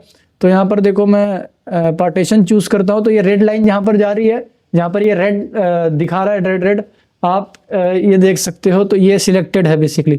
और ओवरऑल हार्ड डिस्क करनी है तो आप ये पूरा चूज कर लीजिए, तो पूरी हार्ड डिस्क हो जाएगी बेसिकली एक कंप्लीट। तो यहाँ पर 1 2 लिखा हुआ है, तो ये 1 हार्ड डिस्क, ये 2 हार्ड डिस्क, ठीक है। एंड देन मैं यहाँ पर पार्टीशन चूज करता हूँ, तो यहाँ पर देख सकते हो ये 36 GB का जो डी पार्टीशन है, जीपीटी, इसको मैंने चूज कर लिया, ठीक है। एंड यहाँ पर देख सकते हो रेड जब हो जाता है, जब आप इसको चूज करते हो, जब आप प्रैक्टिस करोगे तब आपको ये अच्छे समझ में आ जाएगा। रेड हो गया है, आप यहाँ पर नेक्स्ट क्लिक करोगे, ठीक है। नेक्स्ट क्लिक करने के बाद ये आपसे डेस्टिनेशन पूछ रहा है। देखो जब हम इमेज क्रिएट करते हैं ना, जिस भी पार्टीशन की इमेज या जिस भी हार्ड डिस्क की इमेज हम क्रिएट कर रहे हैं, बेसिकली एक की तो हम यहाँ पर इमेज कर रहे हैं, जैसे मैं इसकी इमेज कर रहा हूँ, ठीक है, डी वाले की जो है ना मैं इमेज कर रहा हूँ, तो डी यहाँ पर देखो आपको शो भी नहीं होगा, ठीक है। सी में देखो तो दिस पीसी में, अच्छा ये रहा, ठीक है, ये 38 GB अराउंड है, उसमें 35 फ्री है। तो बेसिकली यहाँ पर ना जिसकी भी हम क्लोनिंग करते हैं, या सॉरी जिसकी भी हम इमेज क्रिएट करते हैं, क्लोनिंग नहीं, जिसकी भी हम इमेज क्रिएट करते हैं, फॉरेंसिक इमेज क्रिएट करते हैं जिस भी ड्राइव की, उस ड्राइव में उसी को हम वापस से डेस्टिनेशन चूज नहीं कर सकते। मतलब अगर आप डी की क्लोनिंग यहाँ पर इमेज बना रहे हो, डी की इमेज बना रहे हो, तो डी में ही उसको वापस नहीं रखना है, ठीक है। नहीं तो वो एक तो सिलेक्ट करने से मना कर देगा, सोर्स एंड डेस्टिनेशन सेम नहीं हो सकता, ये एरर दे देगा वो, या फिर वो करप्ट हो जाएगी अगर हो भी जाएगी। तो यहाँ पर मैं क्या करता हूँ, मैं अकॉर्डिंग टू दिस मैं देखता हूँ कि कौन सा मेरे हिसाब से यहाँ पर खाली है ज़्यादा, मैं उसी में रख दूंगा। तो यहाँ पर मुझे जी ड्राइव दिख रही है थोड़ी सी खाली, तो वहाँ पर मैं चूज़ कर लेता हूँ, ठीक है। जी ड्राइव में मैं डेस्टिनेशन चूज़ करता हूँ, देन नेक्स्ट करता हूँ। तो जैसे ही आप नेक्स्ट करते हो आपको ये इमेज ऑप्शन का सेक्शन आ जाता है। यहाँ पर आप देख सकते हो कितनी स्पीड से करना है, check image file immediately upon creation, ठीक है। मतलब इमीडिएटली चेक करना है जब क्रिएट हो जाए। स्पीड मतलब बेसिकली यहाँ पर देख सकते हो कि कितनी छोटी साइज चाहिए आपको। अगर कम साइज करना है तो कम भी कर सकते हो, ऑटोमेटिक है, फिक्स है साइज, अगर कुछ करना है तो वो भी कर सकते हो, कुछ फिक्स साइज की बनाना है तो। एंड यहाँ पर बैकअप एक्चुअल डेटा ओनली, या फिर सेक्टर बाय सेक्टर भी कर सकते हो। इसके बारे में मैंने समझा रखा है सेक्टर क्या होता है एक्चुअल में, ठीक है। एंड यहाँ पर देखो डेस्टिनेशन फ्री स्टेप ये है, एस्टिमेट इमेज साइज इतनी बनेगी 56.9 MB की, ठीक है। तो बेसिकली ये पूरा ओवरऑल खाली सेक्टर एंड एवरीथिंग डेटा का भी बना रहा है वो। देन नेक्स्ट करते हैं, यहाँ पर हम इतना ही रखते हैं। उसके बाद यहाँ पर आपको ऑप्शन दे रहा है ये बैकअप ऑप्शन, इसका बैकअप रखना है या नहीं रखना है, ठीक है। तो आप जो बाय डिफ़ॉल्ट है मैं वही रख रहा हूँ, कोई बैकअप ऑप्शन नहीं सिलेक्ट कर रहा हूँ। देन उसके बाद नेक्स्ट करते हैं एंड यहाँ पर आप देख सकते हो। एंड यहाँ पर ना एक पासवर्ड का ऑप्शन भी आता है, आप देखो यहाँ पर आप पासवर्ड भी सेट कर सकते हो। अगर आपको प्रोटेक्टेड रखना है तो आप पासवर्ड भी सेट कर सकते हो फॉर द इंटीग्रिटी, ताकि इंटीग्रिटी मेंटेन रहे सिक्योरिटी के लिए, ठीक है। उसके बाद यहाँ पर नेक्स्ट करेंगे, देन स्टार्ट कर देंगे। जैसे आप स्टार्ट कर दोगे यहाँ पर देखो प्रोग्रेस एंड टोटल प्रोग्रेस बता देगा यहाँ पर। तो यहाँ पर बैकअप पार्टीशन, मतलब जो बैकअप पार्टीशन है ओरिजिनल पार्टीशन दोनों का यहाँ पर ये कर लेता है इमेजिंग। तो यहाँ पर इसने स्टार्ट कर दिया है। कंप्लीट होने के बाद मैं आपको दिखाता हूँ। ओके, सक्सेसफुली क्रिएट हो चुका है, ओके करते हैं। एंड यहाँ पर देखो जी ड्राइव में डी इमेज RDR करके एक बन चुका है यहाँ पर। तो वहाँ पर जाता हूँ मैं, बेसिकली ये देखो मैं यहाँ पर आ गया एंड दिस PC एंड जी में रखा था आई थिंक सो मैंने, यस जी में। एंड यहाँ पर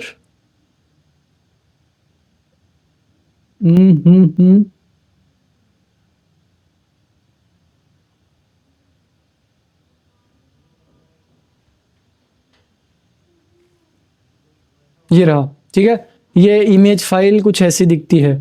मैं इसको जूम करने की कोशिश करता हूँ इफ पॉसिबल। तो यहाँ पर मैंने ये देखो ऐसे दिखती है इमेज फाइल, ठीक है। तो ये है इमेज फाइल डी ड्राइव की, तो कुछ ऐसे दिखती है। अब इसको ओपन भी कर सकते हो और देख भी सकते हो सारी चीज़ें कि इसके अंदर क्या क्या है। अब इसको देखना कैसा है, कौन से टूल में एनालाइज करना है, वो सारी चीज़ें मैं बताऊंगा। अभी के लिए मैं इसको जूम आउट कर रहा हूँ। बहुत अजीब सा बिहेव कर रहा है ये, 200% जूम हो गया है वो, ठीक है। ठीक है, तो आई होप आप सभी को इतना समझ में आ गया होगा। अब हम मूव करते हैं नेक्स्ट अपने प्रैक्टिस में।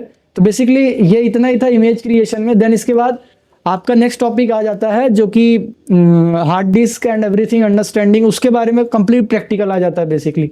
सो वॉरियर्स, अगर आप यही कोर्स सीखना चाहते हो लाइव क्लासेस में, तो साइड में दी हुई डिटेल्स में आप कांटेक्ट कर सकते हो। यहाँ पर लाइव क्लासेस में आपको सारी चीज़ें समझाई जाएगी।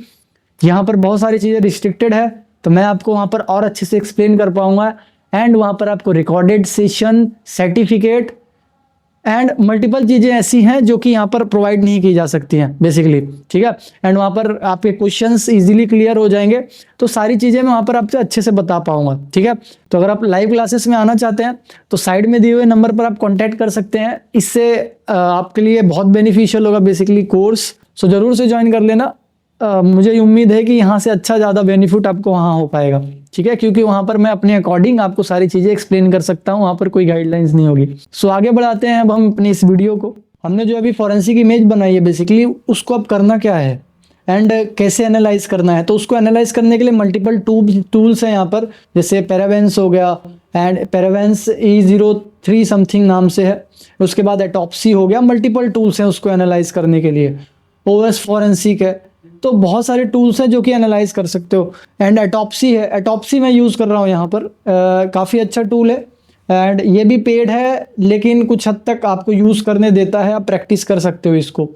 तो यहाँ पर स्क्रीन पर देख सकते हो आप, एटॉप्सी कुछ ऐसे दिखता है, आप इसके ओरिजिनल वेबसाइट से डाउनलोड कर सकते हो। इसको मैं ओपन करता हूँ, ठीक है, ये मैंने ओपन किया एंड ये ओपन हो रहा है। एंड यहाँ पर देखो कुछ ऐसा ऑप्शन दिखेगा, जैसे आप ओपन कर दोगे यहाँ पर आपको न्यू केस, बेसिकली आपके पास अगर केस आते हैं, नया केस आया है तो न्यू केस पे क्लिक करना है। अगर आप इससे पहले आप कर चुके हैं, रिसेंट केस देखने हैं कौन कौन से हैं, उनमें से कोई ओपन करना है तो यहाँ पर जा सकते हैं आप। एंड ओपन केस, कोई दूसरा केस ओपन करना है तो यहाँ पर बेसिकली आप अपने अकॉर्डिंग, कोई सेव है, मेरे यहाँ पर 2 हैं तो इनमें से कोई भी आप एक कर सकते हैं। देन यहाँ पर आप अभी तो मैं न्यू केस करने जा रहा हूँ ताकि आपको समझ में आए। यहाँ पर आप न्यू केस कर सकते हैं, तो यहाँ पर मैं केस नंबर डाल देता हूँ। जैसे मेरे पास एक केस आया हुआ है, फॉर एग्जांपल 2025 का तीसरा केस इन्वेस्टिगेशन करने के लिए यहाँ। एंड यहाँ पर आपको जो केस जब हम इन्वेस्टिगेट करते हैं ना, उस केस की एक डायरेक्टरी बनती है बेसिकली, तो उसको एक जगह पे सेव करना पड़ता है। तो यहाँ पर बाय डिफ़ॉल्ट ये सेव है। यहाँ पर ब्राउज करके आप अपने अकॉर्डिंग कोई भी चूज़ कर सकते हो, जैसे यहाँ पर आप कहीं पर भी सेव कर सकते हो उसकी डायरेक्टरी। मैं इसकी डायरेक्टरी वहीं पर डॉक्यूमेंट में ही सेव करता हूँ, जैसे मेरी बाकी सेव है and same as it is मैं सेव कर लेता हूँ यहीं पे। एंड यहाँ पर ये केस किसके लिए रखना है open, single user, multi user. Multi user को तो ऑप्शन नहीं दे रहा है, सिंगल यूज़र ही रखना है, तो सिंगल यूज़र ही यहाँ पर इसको एक्सेस कर सकता है इस केस को। देन आप नेक्स्ट कर दोगे तो यहाँ पर केस नंबर, बेसिकली यहाँ पर आपको केस नंबर, यहाँ पर केस नेम डालना है बेसिकली। मैंने यहाँ पर नंबर डाल दिया था, माय मिस्टेक, मैंने गलती से पढ़ा नहीं उसको। तो केस नेम आप यहाँ पर डाल सकते हो, जैसे कि रामनगर क्राइम, ठीक है, या फिर अदर नाम रख सकते हो, ठीक है। तो यहाँ पर आप कोई भी नाम रख दो, चलेगा, कोई दिक्कत नहीं है। एंड यहाँ पर ये एरिया का नाम है बेसिकली, तो कोई भी नाम रख सकते हो आप। एंड नेक्स्ट, एंड यहाँ पर केस नंबर डाल सकते हो, जैसे 2025 का तीसरा केस डाल देता हूँ मैं यहाँ पर। एंड बाकी यहाँ पर कंपनी नेम, एंड यहाँ पर फ़ोन नंबर डाल सकते हो, एंड यहाँ पर ईमेल जो भी है, एंड यहाँ पर कंपनी, जिस कंपनी के थ्रू आप इन्वेस्टिगेट कर रहे हो। आप यहाँ पर मैनेज भी कर सकते हो, यहाँ पर सारी चीज़ें ऐड कर सकते हो, ठीक है। यहाँ पर न्यू है, न्यू पे जाओगे तो यहाँ पर कंपनी नेम, ईमेल आईडी आप ऐड कर सकते हो, तो वो सेव रहेगा आपके पास हमेशा। देन आपको फिनिश में क्लिक करना है, तो ये केस क्रिएट करना स्टार्ट कर देगा बेसिकली। तो आपको यहाँ पर ये ऑप्शन देगा कि आप केस का क्या ऐड करना चाहते हो, यहाँ पर किसके थ्रू केस इन्वेस्टिगेट करना चाहते हो। हमारे पास तो अभी एविडेंस के नाम पे वही है बेसिकली, वो हार्ड ड्राइव है जो जिसकी हमने क्लोनिंग की है, वही है। तो मैं यहाँ पर नेक्स्ट करता हूँ, एंड ये मैं बाय डिफ़ॉल्ट रहने देना चाहता हूँ यहाँ पर, ठीक है। ये यहाँ पर होस्ट नेम बेसिकली बना लेता है ऑटोमेटिकली। यहाँ पर अगर आपके पास पहले से कोई है तो आप दे सकते हो। मैं जनरेट न्यू पे क्लिक करूँगा एंड यहाँ पर आप चूज़ कर सकते हो। देखो जैसे मैंने बताया था आपको कि ये first of all disc image और वीएम वेयर की फाइल, मतलब जो डिस्क की इमेज है ओवरऑल इंटायर डिस्क की, ठीक है, फिजिकल डिस्क जिसकी बात कर रहे हैं हम, ओवरऑल डिस्क की ले लेगा। यहाँ पर local disk and logical disk, ये दोनों डिफरेंस है, ठीक है। लॉजिकल डिस्क यानी पार्टीशन, लोकल डिस्क यानी कि आप डिस्क को डायरेक्टली इमेज में कन्वर्ट करना चाहते हैं तो इमेज भी क्रिएट कर लेता है ये, ठीक है। एंड अगर आपके पास पहले से इमेज है तो डिस्क इमेज क्रिएट कर सकते हो आप। यहाँ पर डिस्क इमेज क्रिएट कर सकते हो। अगर आपका डिस्क है, इमेज नहीं है, तो डिस्क यहाँ से ले सकते हो। पार्टीशन है तो लॉजिकल ड्राइव सिलेक्ट करोगे। अनएलोकेटेड स्पेस, ऐसी स्पेस जो अनएलोकेटेड है, बेसिकली अनएलोकेटेड स्पेस ऐसी स्पेस होती है जो कि डी ड्राइव मतलब आपके फाइल सिस्टम में शो नहीं होती बेसिकली, ठीक है। जैसे सारी ई डी एवरीथिंग दिखाई देती है, ये आपको शो नहीं होती, अनएलोकेटेड स्पेस होती है वो। इसके बारे में आप समझ सकते हो, बहुत सारे ट्यूटोरियल है unallocated space. And autopsy local imager result, अगर पहले से कोई इमेज करके आपने रिजल्ट बना रखा है वो। Then XR by text report, कोई टेक्स्ट रिपोर्ट है तो उसको एक्सपोर्ट कर सकते हो बेसिकली यहाँ पर। देन इसी को मैं चूज करता हूँ डिस्क इमेज और VM फाइल वाला, वहाँ पर VMware की जो फाइल्स होती है उसको भी इन्वेस्टिगेट किया जा सकता है। देन यहाँ पर पाथ, ठीक है, जो भी आपकी एविडेंस फाइल है उसका पाथ पूछ रहा है ये कि बेसिकली कहाँ पर रखी हुई है। तो यहाँ पर जो मैंने इमेज क्रिएट की गई है, हमने जो अभी इससे पहले किया वो नहीं, वो तो हमने पार्टीशन का किया था, इससे पहले मैंने क्रिएट करके रखी हुई है बहुत सारी। तो उनमें से ही मैं एक को चूज करूंगा। बेसिकली मैं विंडोज़ का चूज करता हूँ जो कि आपको इजीली अंडरस्टैंडेबल हो। अब ये देखो ये अलग अलग फॉर्मेट है, ठीक है, DD एंड E01, इनके बारे में मैं कभी और एक्सप्लेन करूंगा अलग वीडियोज़ में, लेकिन अभी के लिए समझो E01 एंड DD ये दोनों के दोनों जो है, एक में कुछ अलग टाइप का डेटा होता है, कुछ में अलग टाइप का डेटा होता है, इनके बारे में मैं आगे एक्सप्लेन करूंगा। देन ओपन करता हूं मैं इसको, ठीक है, एंड नेक्स्ट करता हूं मैं इसको। एंड यहाँ पर बेसिकली सारे ऑप्शन है, आप यहाँ पर चूज कर सकते हो सारे ऑप्शंस जो जो आपको चाहिए, मतलब जो जो चीज़ें आपको रिक्वायर्ड है इससे निकालनी है वो सारी चीज़ें आप यहाँ पर चूज कर सकते हो। यहाँ पर बेसिकली और भी ऑप्शंस होते हैं। इससे पहले जो पीछे गया वहाँ पर ऑप्शन होता है कि अगर ऑर्फन जो स्पेस है, खाली स्पेस है या फिर फालतू की स्पेस है, उसको इग्नोर करना है तो वो आप टिक करके कर सकते हो। इससे पीछे गया वो तो आप उसको देख सकते हो, और जब आप करोगे तो दिख जाएगा। इससे पिछले वाले स्लाइड में आपको दिखा होगा वो। तो यहाँ पर देखो ये ऐड डेटा सोर्स कर रहा है एंड उसको स्कैन करेगा एंड सारी चीज़ें उसकी डिटेल्स लेके आएगा, A to Z सारी डिटेल्स लेके आ जाएगा, ठीक है। क्या क्या डिटेल्स लाता है मैं दिखाता हूँ आपको। अब देखो ये है बेसिकली ओके, इसको मैं फिनिश पे क्लिक करूँगा। यहाँ पर देखो ये बेसिकली हमने जो ऐड किया है वो है, ठीक है। एंड यहाँ पर देखो ये थंबनेल मीन्स कि कोई भी इमेजेस है एवरीथिंग वो थंबनेल में आपको दिखा देगा उससे रिलेटेड। तो मैं यहाँ पर टेबल पे चलता हूँ। देखो यहाँ पर ध्यान देना है आपको, मैन ये एरिया मैन है, यहाँ पर ध्यान दो। यहाँ पर देखो डेटा सोर्स दिख रहा है, डेटा सोर्स पे क्लिक करो एंड ये एविडेंस जो हमने क्लिक ऐड किया है वो, एंड इस पे ऐड करोगे तो ये आपको विंडोज इमेज मतलब एक हार्ड ड्राइव बन चुकी है, उस पर क्लिक करोगे तो उसकी सारी चीज़ें आ जाएगी यहाँ पे। मतलब जो इमेज है उससे रिलेटेड सारी डिटेल्स ये आपको दिखा देगा यहाँ पर बेसिकली, ठीक है। अब देखो यहाँ पर ऑर्फन फाइल्स जो कि 0 दिखा रहा है, एक्सटेंडेड जो है यहाँ पर दिखा रहा है। रिसाइकल बिन का जितना भी डेटा है, मतलब रिसाइकल बिन में अगर कुछ भी डिलीट किया गया होगा उसका डेटा ये दिखा रहा है, ठीक है। एंड यहाँ पर देखो उसकी हेक्स वैल्यू, फाइल का मेटा डेटा, ठीक है, कब डिलीट किया, मॉडिफाइड कब किया गया, उसको एक्सेस कब किया गया था, क्रिएट कब किया गया था, वो सारी चीज़ें आपको यहाँ पर देखने के लिए मिल सकती हैं, ठीक है। तो ये देखो उसके बारे में यहाँ नीचे भी लिखा गया है कि कौन से टूल के यूज़ करके इसको ये डिटेल्स निकाली गई है बेसिकली, ठीक है। एंड कौन से अकाउंट का है तो ये एड्रेस बता रहा है अकाउंट का, ठीक है, अकाउंट आईडी बता रहा है। ओके, तो ये एक डेस्कटॉप का जो शॉर्टकट होता है आई थिंक सो वो डिलीट किया था इन्होंने, ये दिखा रहा है वो, ठीक है। एंड ये अनएलोकेटेड स्पेस में है कुछ, वो है दिखा रहा है। इसका भी टेक्स्ट में देखें तो ये देखो सारी इन्फॉर्मेशन दिखा रहा है, यहाँ पर देख सकते हो आप। देन यहाँ पर इसमें जो ऑडियो फाइल्स थी वो सारी ऑडियो फाइल्स हैं यहाँ पर। तो ये सारी ऑडियो फाइल्स आप देख सकते हो यहाँ पर MP3 एंड वेव में दिख रही है, तो आप इनको सुन सकते हो यहाँ पर प्ले करके। एंड यहाँ पर बेसिकली इसका जो प्रीव्यू होता है वो भी दिखाता है, यहाँ पर क्लिक करके आप प्ले कर सकते हो। मैं प्ले नहीं कर रहा हूँ। देन उसके बाद इमेजेस, जो भी इमेजेस थी इसमें आप इसको यहाँ पर थंबनेल करके देख भी सकते हो, सारी इमेजेस आपको दिख जाएगी, ठीक है, सारी इमेजेस जो भी थी। मैं इसको दिखाना नहीं चाहता कहीं कॉपीराइट ना आ जाए, कोई ऐसी इमेज जिससे कॉपीराइट आ जाए तो दिक्कत हो जाएगी। देन अदर्स फाइल्स यहाँ पर जाओगे, यहाँ पर देखो अदर फाइल्स में आपको यहाँ पर दिख रही है वर्ल्ड फाइल्स, ठीक है। इसको मैं थोड़ा सा एक्सटेंड करता हूँ। यहाँ पर देखो ये सारी word files, tutorial, PPT, everything, सारी चीज़ें यहाँ पर आपको दिखा रही है, कॉन्फिडेंशियल पीडीएफ, ठीक है। एंड ये देखो ये जो है ये नोटेबल है, ठीक है। नोटेबल इन द सेंस, ये नोटेबल इसलिए है क्योंकि इसको मार्क किया गया है कि जैसे कॉन्फिडेंशियल पीडीएफ है उसमें कोई कॉन्फिडेंशियल डेटा हो जा सकता है, मार्क किया गया है उसको, तो आप भी यहाँ पर मार्क कर सकते हो। देखो यहाँ पर नोटेबल कर सकते हो इसको, बेसिकली ऐड टैग, यहाँ पर ऐड टैग करोगे तो आप यहाँ पर कर सकते हो। 1 मिनट मुझे देना, मैं दूसरे फाइल को करके दिखाता हूँ। जैसे फ्लावर को करना है, राइट क्लिक करना है एंड ऐड टैग, एंड यहाँ पर देखो नोटेबल, तो उसमें भी सेम ऑप्शन आ गया।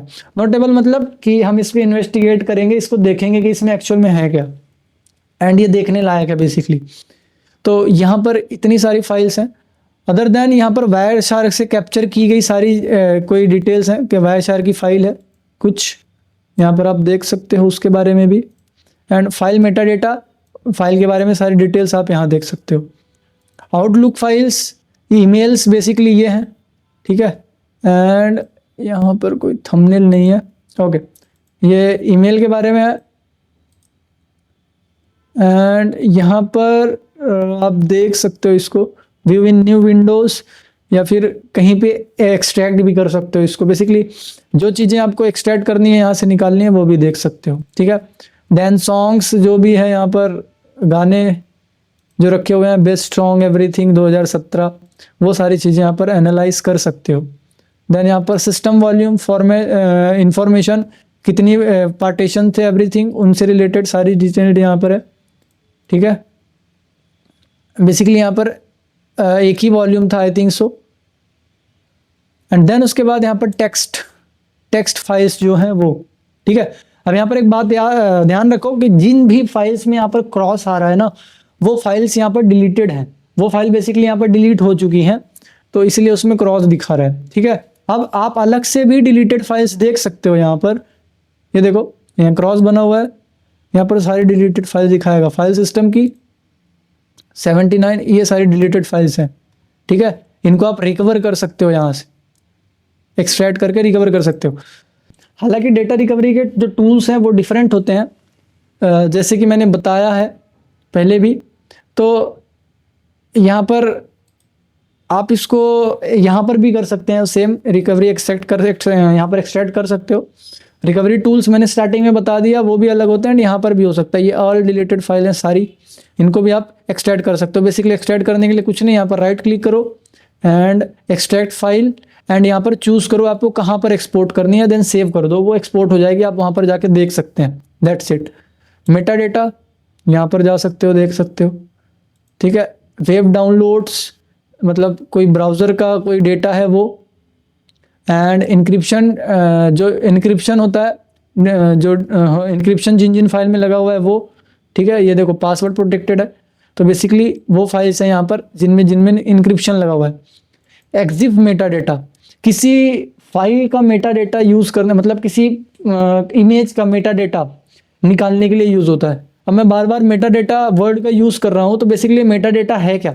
मेटा डेटा देखो यही है कि एक इमेज के बारे में सारी इन्फॉर्मेशन, उसको किस कैमरे से लिया गया, उसकी डेट क्या थी। जैसे देखो यहाँ पर, ये देखो फाइल मेटा डेटा है, ये मेटा डेटा होता है सारा। नेम क्या है उसका, किस जगह पे है, एंड इमेज का नाम क्या है, एलोकेशन क्या है, एवरीथिंग, ठीक है।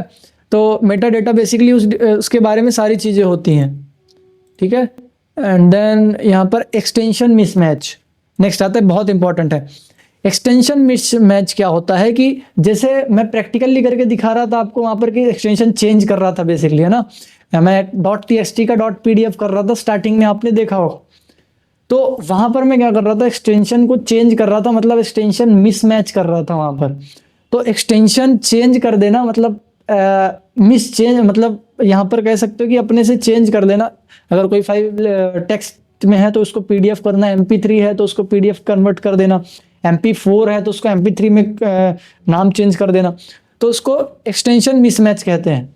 तो ये वही है जिसका एक्सटेंशन मिसमैच किया गया है। अब यहाँ पर देखो, देखते हैं क्या है ये बेसिकली एक्चुअल में। मेटा डेटा में देखेंगे क्या है। यहाँ पर देखो page fix PDF, and basically इसका एक्सटेंशन मिसमैच है, तो आप इसके बारे में देखो एक्स ऑफिस दिखा रहा है समथिंग, फिर भी आप इसको एनालाइज कर सकते हो। 1 मिनट, ये अकाउंट इन्फॉर्मेशन है जिस यूज़र ने इसको किया है। ओके, तो आप ना इस फाइल को एक तो ओपन करके देख सकते हो। देखो ये पीडीएफ है, ठीक है। व्यू इन टाइमलाइन करते हैं एंड यहाँ पर मैं ना इसको प्रॉपर्टीज देखता हूँ इसकी। ओके, इसका एक्सटेंशन पीडीएफ रखा गया, राइट। तो इसको आप एक्सपोर्ट कर सकते हो।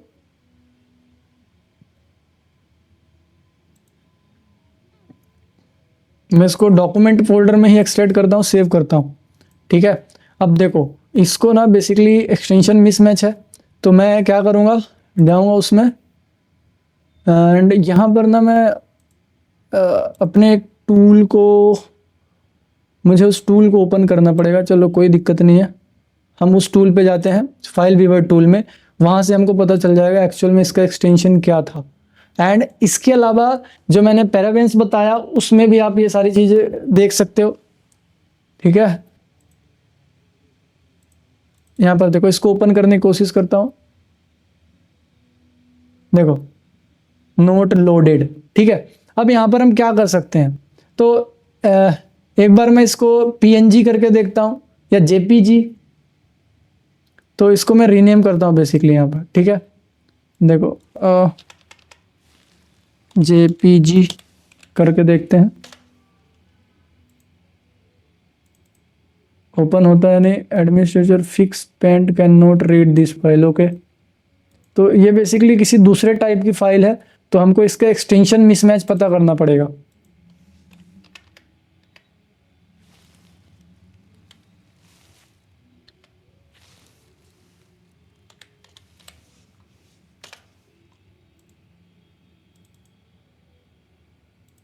ओके, मैं क्या करता हूँ, इसको पीडीएफ ही रहने देता हूँ एंड मैं फाइल व्यूअर में जाके इसको देखता हूँ एक्चुअल में है क्या, ठीक है। तो इसको मैं रीनेम करता हूँ, आप ऐसे भी पता कर सकते हो अंदाज़ा लगा के। तो मैं इसको डॉट पीडीएफ करता हूँ, यस चेंज, एंड मैं इसको ना अपने शेयर ड्राइव है एक्चुअल में मेरी, मैं उस शेयर ड्राइव में इसको रख देता हूँ, ठीक है।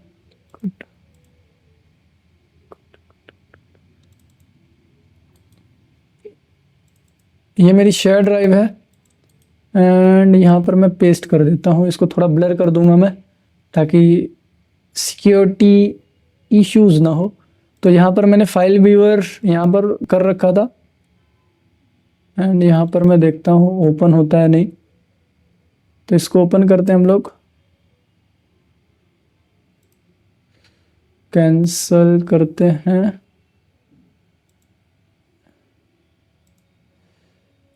चलो, अब यहाँ पर ना कल मैंने इसके बारे में आपको बताया था, यहाँ पर आप उसको पता कर सकते हो। फर्स्ट ऑफ ऑल यहाँ पर आपको ड्राइव चूज करनी है, ठीक है। मैंने ड्राइव चूज कर लिया। अब यहाँ पर इसको लोड होने देते हैं, ठीक है। यहाँ पर आप डायरेक्टली यहाँ से ओपन कर सकते हो। तो अच्छा, यहाँ पर तो नहीं आया है। चलो मैं वापस से जाके देखता हूँ, आई थिंक सो कुछ मिस्टेक हुई है, ठीक है। तो उस मिस्टेक को देखते हैं, कहाँ गई वो फाइल, मैंने कहाँ रख दी है एक्चुअल में, देखना पड़ेगा, ठीक है। ये रही, कॉपी करते हैं एंड यहाँ पर पेस्ट कर देते हैं इसके अंदर।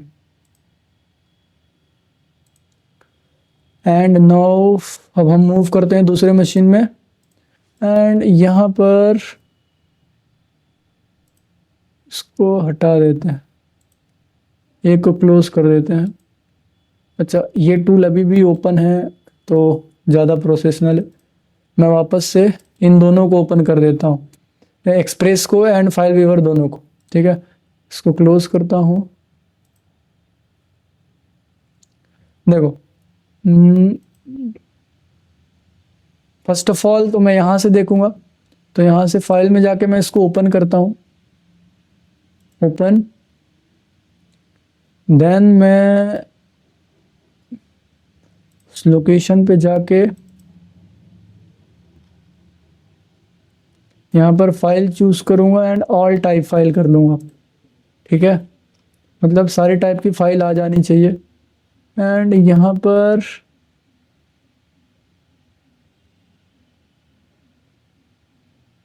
पीडीएफ जो हमने डाली थी उसका नाम एक बार वापस से चल के देख लेते हैं, क्या नाम था, नाम भूल गया मैं उसका। Okay, multiple page fixed PDF, ये रही मल्टीपल पेज फिक्स पीडीएफ। ठीक है, अब देखते हैं यहाँ पर क्या दिखाता है उसके बारे में।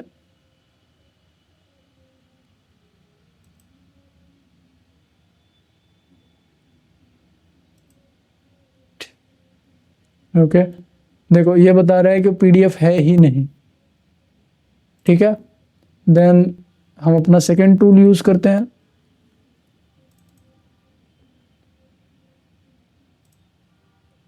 एक्सप्रेस। ठीक है, एंड ये बेसिकली दोनों एक ही है, एक से मतलब एक ही उससे इंस्टॉल होते हैं। आप इसको अपने अकॉर्डिंग देख सकते हो, इसको ओपन भी कर सकते हैं हम यहाँ से बेसिकली। एंड मैं चलूँगा अपने ऑल टाइप कर देंगे यहाँ पर।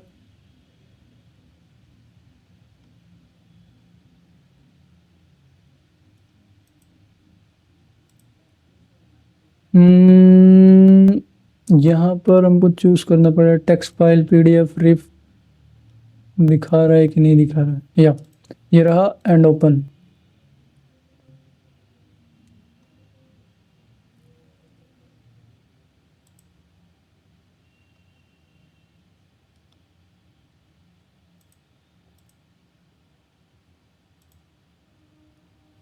एंड यहाँ पर वो पीडीएफ इधर भी है, तो यहाँ से एक बार पता करते हैं। ओके, तो बेसिकली ये जो है ना, ये टेक्स्ट फाइल है आई थिंक सो, पीडीएफ नहीं है, टेक्स्ट फाइल आई थिंक सो। ठीक है, तो यहाँ पर दिखा तो नहीं रहा है, टेक्स्ट फाइल ही है वो। एक बार डॉट टीएक्सटी करके देखते हैं वो सही होता है या नहीं। डॉट पीडीएफ का जो है यहाँ चलते हैं एंड यहीं पे एडिट करके डॉट टीएक्सटी करते हैं। इसका फॉर्मेट बेसिकली हमको चेंज करना होगा, फॉर्मेट चेंज करते हैं, देन आगे की इन्फॉर्मेशन मैं आपको देता हूँ। डॉट टीएक्सटी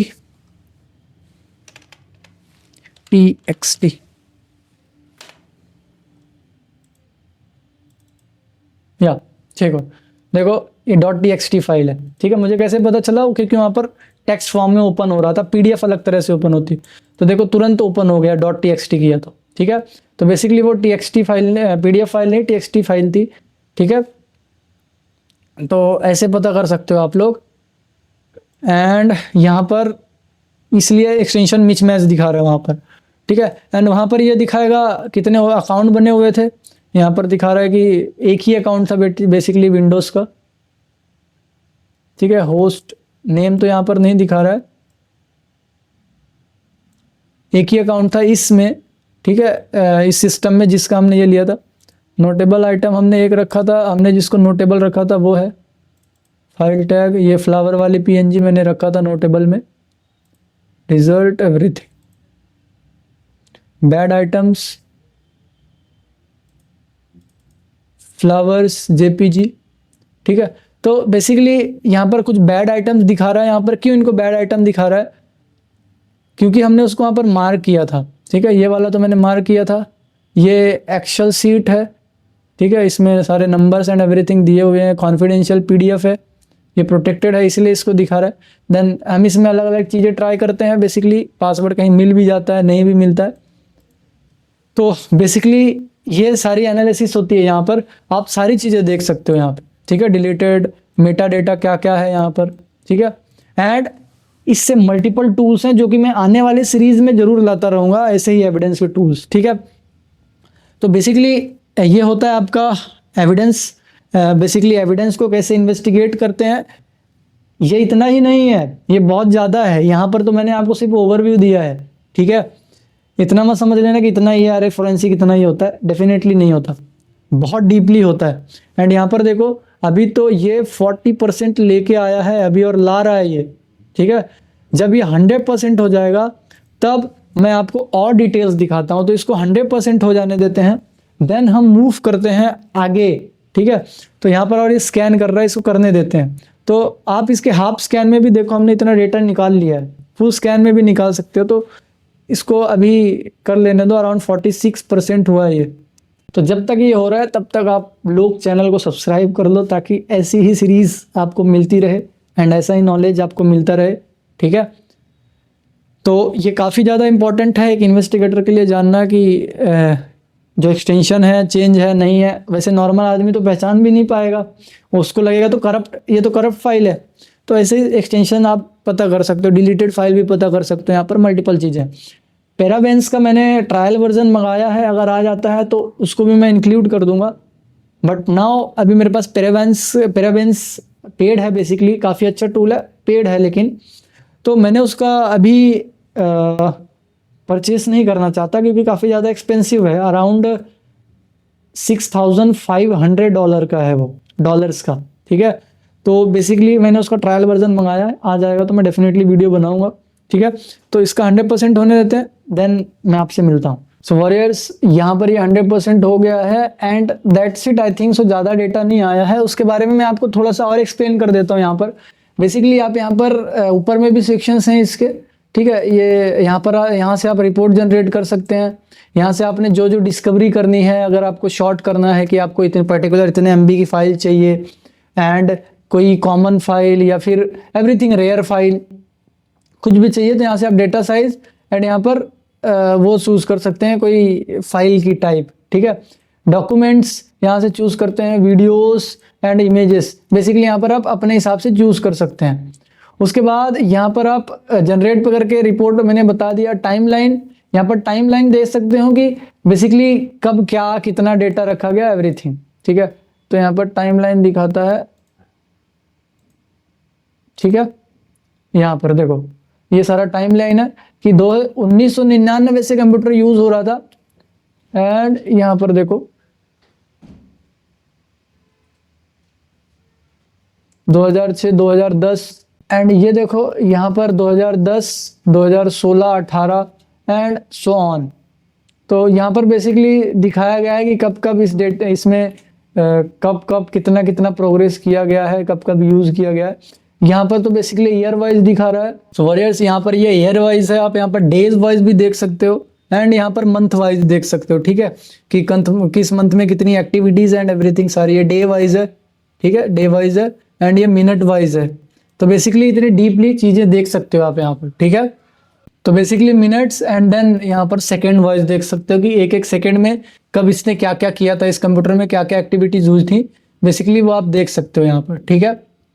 एंड ये ईयर वाइज है, इसको मैं थोड़ा सा ईयर वाइज लेके जाता हूँ एंड मैं देखना चाहता हूँ कि इस दिन इसने क्या क्या एक्टिविटीज़ हुई थी इसमें, ठीक है। तो इसमें जूम करता जाऊँगा एंड इसमें क्लिक करेंगे एंड यहाँ पर रेजोल्यूशन स्मॉल यस करेंगे एंड यहाँ पर 2 फाइल्स यहाँ पर दिखा रहा है कि 2 फाइल्स यहाँ पर कुछ 2 फाइल्स में एक्टिविटीज़ की गई थी जो भी है।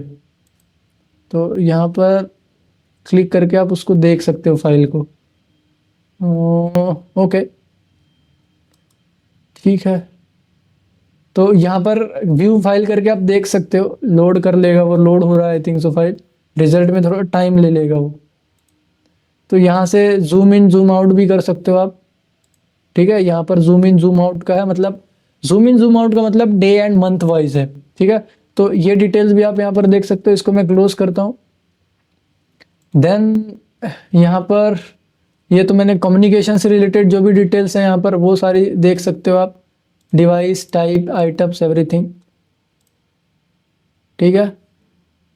एंड देन इसको भी क्लोज करता हूँ मैं एंड उसके बाद यहाँ पर जियो लोकेशन भी देख सकते हो। मतलब जियो लोकेशन मतलब कि अगर कोई ऐसा डेटा है जिसके अंदर लोकेशन अवेलेबल है तो वो लोकेशन यहाँ पर दिखा देगा। यहाँ पर ऐसा कोई लोकेशन अवेलेबल नहीं है जो दिखा सके। बाकी टाइमलाइन तो मैंने आपको बता ही दिया। सो बेसिकली ये सारी चीज़ें आप ऐसे देख सकते हो। तो ये एनालिसिस थी, ठीक है, नॉर्मली। एंड यहाँ पर सारी मेल्स आपको दिख जाएगी, जितनी भी मेल है यहाँ पर है बट आई थिंक सो अच्छे से लोड नहीं हुई, बीच में मेरा सिस्टम शट डाउन हो गया था सडनली, तो वो सारी चीज़ें चली गई हैं। तो आप जब एनालाइज करोगे तो अपने भी आप यहाँ पर देख सकते हो। तो मैं यहाँ पर इसको क्लोज करता हूँ एंड इस केस को मैं क्लोज करने के बाद आपको दिखाता हूँ कुछ और चीज़ें, आपको और क्या जानना चाहिए इसके बारे में वो दिखाता हूँ। सो यर्स ये था एनालिसिस। बेसिकली इसको कह सकते हो कि आप कैसे एविडेंसेस देख सकते हो, एंड यही सारी चीज़ें आप अलग सोर्सेज में भी कर सकते हो। पैराबेन्स बहुत अच्छा ऑप्शन है एंड उसको भी कर सकते हो उसमें यूज़ करके। देन उसके बाद आपका जानना ये ज़रूरी है कि बेसिकली फाइल सिस्टम्स कैसे होते हैं एंड फाइल सिस्टम कैसे देख सकते हो आप, एंड फाइल सिस्टम की नॉलेज होनी चाहिए आपको कि कहाँ पे आप क्या रखा हुआ है बेसिकली। तो फाइल सिस्टम विंडोज़ का एंड लिनक्स का एंड मैक का बहुत डिफरेंट है, ठीक है। विंडोज़ का डिफरेंट दिखता है, लिनक्स का डिफरेंट दिखता है एंड इसका भी डिफरेंट दिखता है। फॉर एग्जांपल आपको कोई केस आया, आपको देखना है कि पासवर्ड कहाँ पे रखा हुआ है, किसी भी फाइल का पासवर्ड कहाँ है, लिनक्स का पासवर्ड कहाँ पे रखा हुआ है, तो वो पता होना चाहिए आपको, ठीक है। कॉन्फ़िगरेशन फाइल्स कहाँ होती है, एवरीथिंग। तो उसको देखने के लिए आपको बेसिकली प्रैक्टिकल देखना ही होगा एंड वो पता भी होना चाहिए आपको, मस्ट इंपॉर्टेंट है। तो यहाँ पर देखो मैं आपको अब फाइल सिस्टम देखना जो इंपॉर्टेंट है वो दिखाता हूँ आपको कि फाइल सिस्टम आप कैसे एनालाइज कर सकते हो, कैसे ढूंढ सकते हो। फर्स्ट ऑफ ऑल मैं यहाँ पर न्यू केस करता हूँ, ठीक है। न्यू केस में यहाँ पर मैं केस का नाम देता हूँ लिनक्स एनालिसिस, ठीक है। लिनक्स एंड एनालिसिस या फिर ANL लिख के इसे मैं छोड़ देता हूँ, ठीक है। देन लोकेशन मेरी सेम है, डॉक्यूमेंट एंड केस नंबर 33, ठीक है। 2025 का 33 नंबर का केस है बेसिकली ये, एंड एज इट इज़ जो हमने पहले किया था एज इट इज़ चीज़ रहेगी। अब यहाँ पर आपको नीड होगी एक लिनक्स के फाइल की, ठीक है। एक लिनक्स की फाइल आपको यहाँ पर अटैच करनी पड़ेगी, बेसिकली लिनक्स की फॉरेंसिक इमेज फाइल, ठीक है।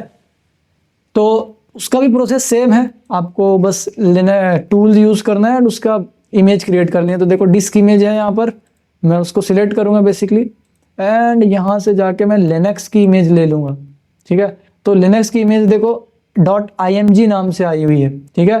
तो ये अलग तरीके की थोड़ी सी डिफरेंट दिखती है, ठीक है। हो सकता है थोड़ा डिफरेंट हो, बाकी इमेज एग्जैक्ट वैसे ही मिलेगी आपको, सेम ही मिलेगी, बाकी डिटेल्स तो सेम ही देगी।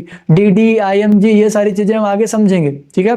देन यहाँ पर आप देख सकते हो इसने ले लिया है एंड यहाँ पर ऑप्शनल है, अगर आपको हैश वैल्यू है उस फाइल की, जैसे मैंने कहा कि आप इमेज की हैश वैल्यू निकाल सकते हो, ठीक है, उस इमेज की हैश वैल्यू।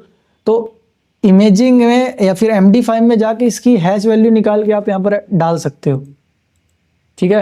यहाँ पर आप हैश वैल्यू उसकी डाल सकते हो। कैसे निकालोगे, हमने देखा हुआ है, वहाँ पर जाओगे, इसको जो आप डॉक्यूमेंट फाइल चूज कर रहे थे उसके जगह आप इस फाइल को चूज करोगे। कौन सी फाइल, जो इमेज फाइल है इसको, ठीक है। तो वहाँ पर आपको वो वैल्यू दे देगा, आप यहाँ पर पेस्ट कर सकते हो हैश वैल्यू उसको इंटीग्रिटी के लिए। नेक्स्ट करोगे एंड आप यहाँ पर चूज कर सकते हो कि आपको क्या क्या चाहिए, ठीक है। मैं phone number, IP addresses, everything यहाँ पर चूज कर लेता हूँ। एंड मल्टीपल ऑप्शंस भी हैं यहाँ पर, मल्टीपल ऑप्शन भी देख सकते हैं एंड आपको जो जो चाहिए वो भी देख सकते हो। कीप करप्ट फाइल, जो फाइल करप्ट हुई है वो भी देख सकते हो। तो यहाँ पर बहुत सारे ऑप्शंस हैं जिसको एक्सप्लेन करने के लिए मुझे अलग से वीडियोस बनानी पड़ेगी। तो अभी के लिए मैं जितना कर रहा हूँ आप उतना कर लीजिए, बाकी इसके लिए मैं डेडिकेटेड वीडियोस बना दूंगा, नो डाउट, ठीक है। तो यहाँ पर मैं नेक्स्ट कर रहा हूँ, ये थोड़ा सा टाइम लेगा, जैसे कि मैंने बताया। टाइम लेने के बाद ये इसका स्टेटस ओपन हो जाएगा एंड स्टेटस ओपन होने के बाद भी थोड़ा स्कैन करने के लिए टाइम लेता है, कितनी फाइल डिलीटेड है, क्या है, एवरीथिंग सारी चीज़ें लेता है, ठीक है। तो जब तक ये हो रहा है तब तक मैं आपको ये भी बता दूं कि जैसे कि मैंने कहा कि अगर आप एडवांस कोर्स ज्वाइन करते हो, जो लाइव क्लास है, वहाँ पर क्या होगा कि मैं आपको ये सारे लैब्स एंड एवरीथिंग टूल्स आपको वहाँ पर प्रोवाइड करूँगा, आप उससे प्रैक्टिस कर पाओगे एंड ओवरऑल सारा लैब बिल्डअप करके दूंगा। इसके लिए एक लैब होना भी काफ़ी इंपॉर्टेंट है, विदाउट लैब आप प्रैक्टिस कर ही नहीं पाओगे बेसिकली, तो मस्ट इंपॉर्टेंट है वो भी, ठीक है। तो इसके लिए आपको नीड पड़ेगी इसकी, बेसिकली लैब की नीड पड़ेगी। एंड इस वीडियो में मैं आपको बहुत सारी चीज़ें ऐसी है जो प्रोवाइड नहीं कर सकता। हाँ, जो पॉसिबल है मैं बता देता हूँ कि आपको यहाँ से डाउनलोड कर लेना है। तो आप वहाँ से जाके डाउनलोड मतलब नीचे जो नंबर दिया है वहाँ से जाके कांटेक्ट कर सकते हैं। वहाँ पर आप अपनी सीट बुक कर सकते हैं। पेड कोर्स है लेकिन आपको बहुत अच्छा नॉलेज देने वाला है, ठीक है। देन यहाँ पर मैं इसको फिनिश करता हूँ। देख सकते हो ये यहाँ पर हो गया है एंड फिनिश कर दिया मैंने। एंड ये देखो यहाँ पर इसने 0% से स्कैनिंग स्टार्ट कर दी, ठीक है। अब स्कैनिंग स्टार्ट कर दी तो इसको हम 100% होने देते हैं, उसके बाद ही एनालाइज करते हैं। विंडोज़ जो है मेरा इसके पहले यहीं पर रुक गया था, जब हम विंडोज़ का कर रहे थे एनालिसिस तो ये यहीं पर रुक गया था। तो इसको मैं 100% हो जाने देता हूँ, देन हम वापस से मिलते हैं, ठीक है।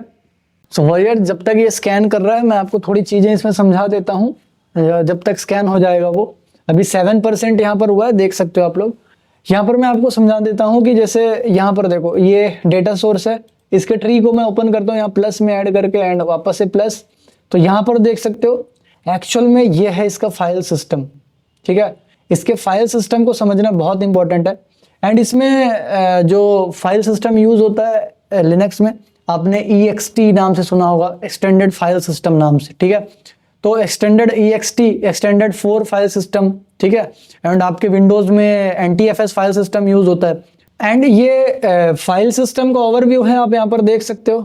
First of all offer fine और एलोकेटेड स्पेस, ये दोनों मैंने बता दिया। ऑर्फन फाइल्स जो कि फालतू फाइल्स होती हैं एंड अनएलोकेटेड स्पेस जो कि अनएलोकेटेड है। बिन में आपको सारे लॉग्स मतलब बाइनरी, बिन का मतलब होता है बाइनरी। एंड यहाँ पर आपको ऐसी सारी चीज़ें मिलेगी जो कि चेंज होते रहते हैं बेसिकली, ठीक है। जैसे लॉग्स हो गए एवरीथिंग, तो आपको यहाँ पर सारी चीज़ें मिलेगी। जैसे यहाँ पर देखो ये RM एंड इसको मैं थोड़ा सा बड़ा कर लेता हूँ। यहाँ पर आप थोड़ा इसको इंक्रीज कर सकते हो यहाँ से ड्रैग एंड डाउन करके। एंड यहाँ पर मैं दिखाता हूँ, देखो ये सारी चीज़ें ऐसी हैं जो कि चेंज अनचेंज होती रहती हैं, ठीक है। नेट स्टैट एंड ये सारी चीज़ें, नेट कैट की इंफॉर्मेशन, ठीक है। तो बेसिकली यहाँ पर सारी ऐसी चीज़ें होती हैं। देखो यहाँ पर कहीं आपको लॉगिन डिटेल्स, ठीक है।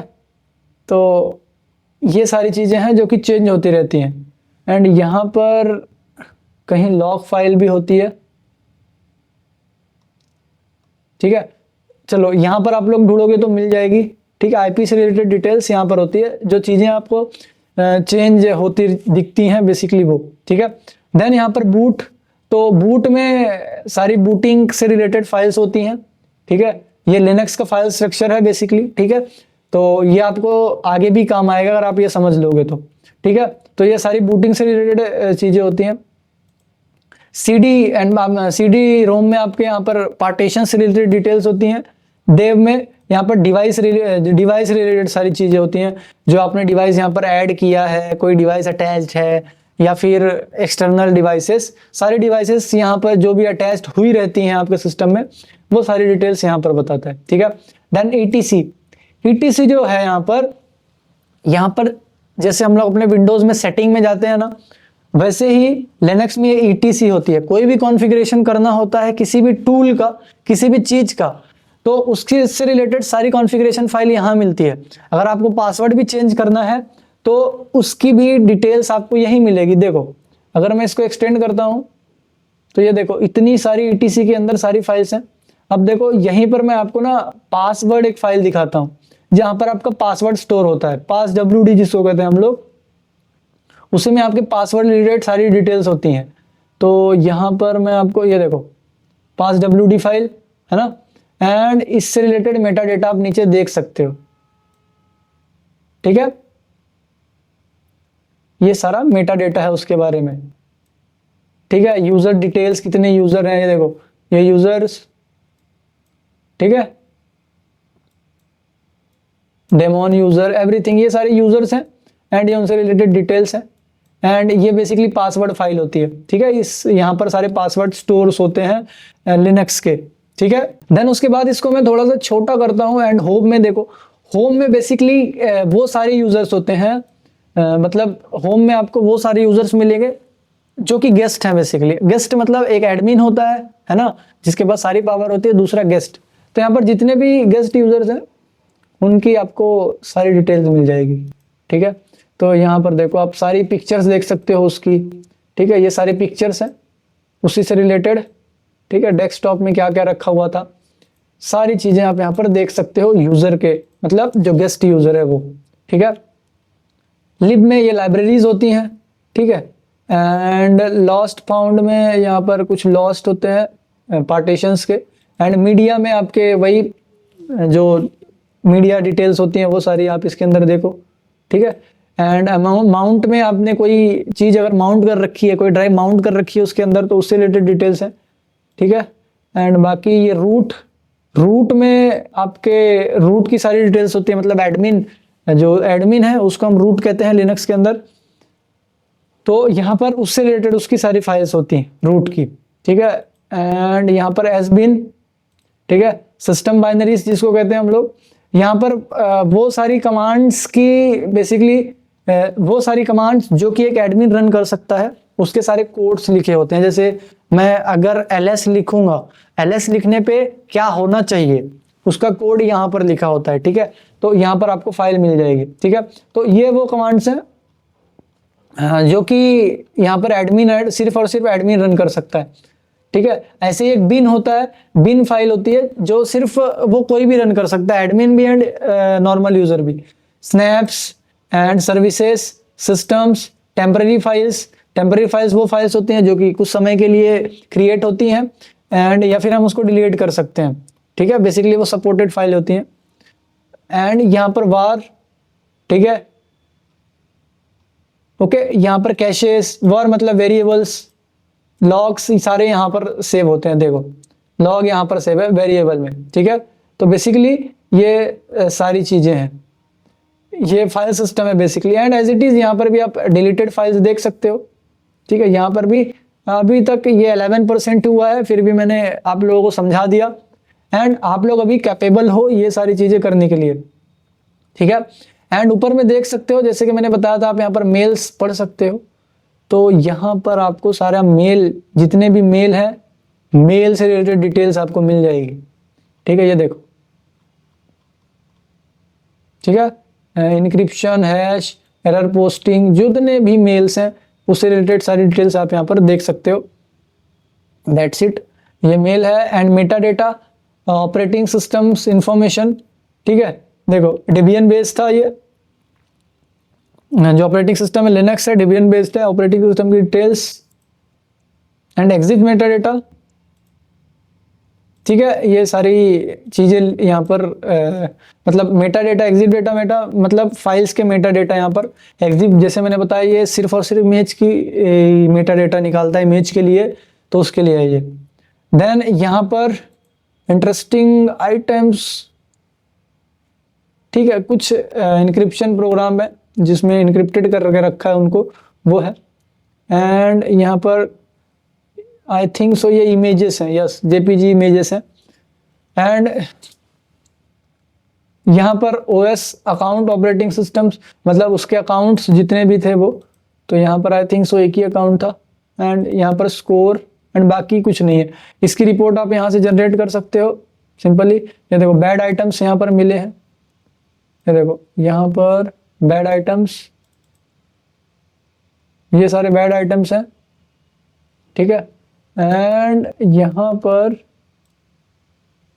एक्सटेंशन मिसमैच डिटेक्टेड, इतने सारे हैं जिनका एक्सटेंशन मिसमैच है।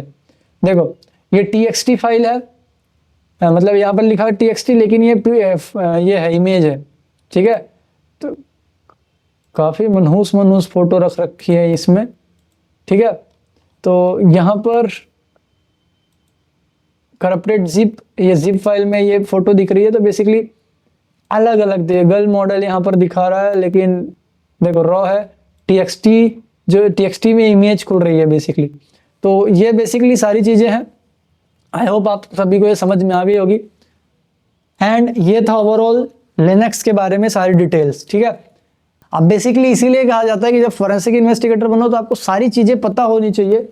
यहाँ पर मैंने आपको इंट्रोडक्शन दे दिया बेसिकली इसके बारे में, ये अब आप अपने बिहाफ पे कर सकते हो जो भी है। ठीक है, एंड बाकी एज इट इज है, रिपोर्ट जनरेट करना, फाइंड करना, देखना, एनालाइज करना, दैट्स इट। तो आई होप आप सभी को ये भी समझ में आ गया होगा। नेक्स्ट हम वो ऑन कर सकते हैं अब अपने विंडोज के ऊपर, मतलब विंडोज के फाइल सिस्टम को समझने के लिए, ठीक है।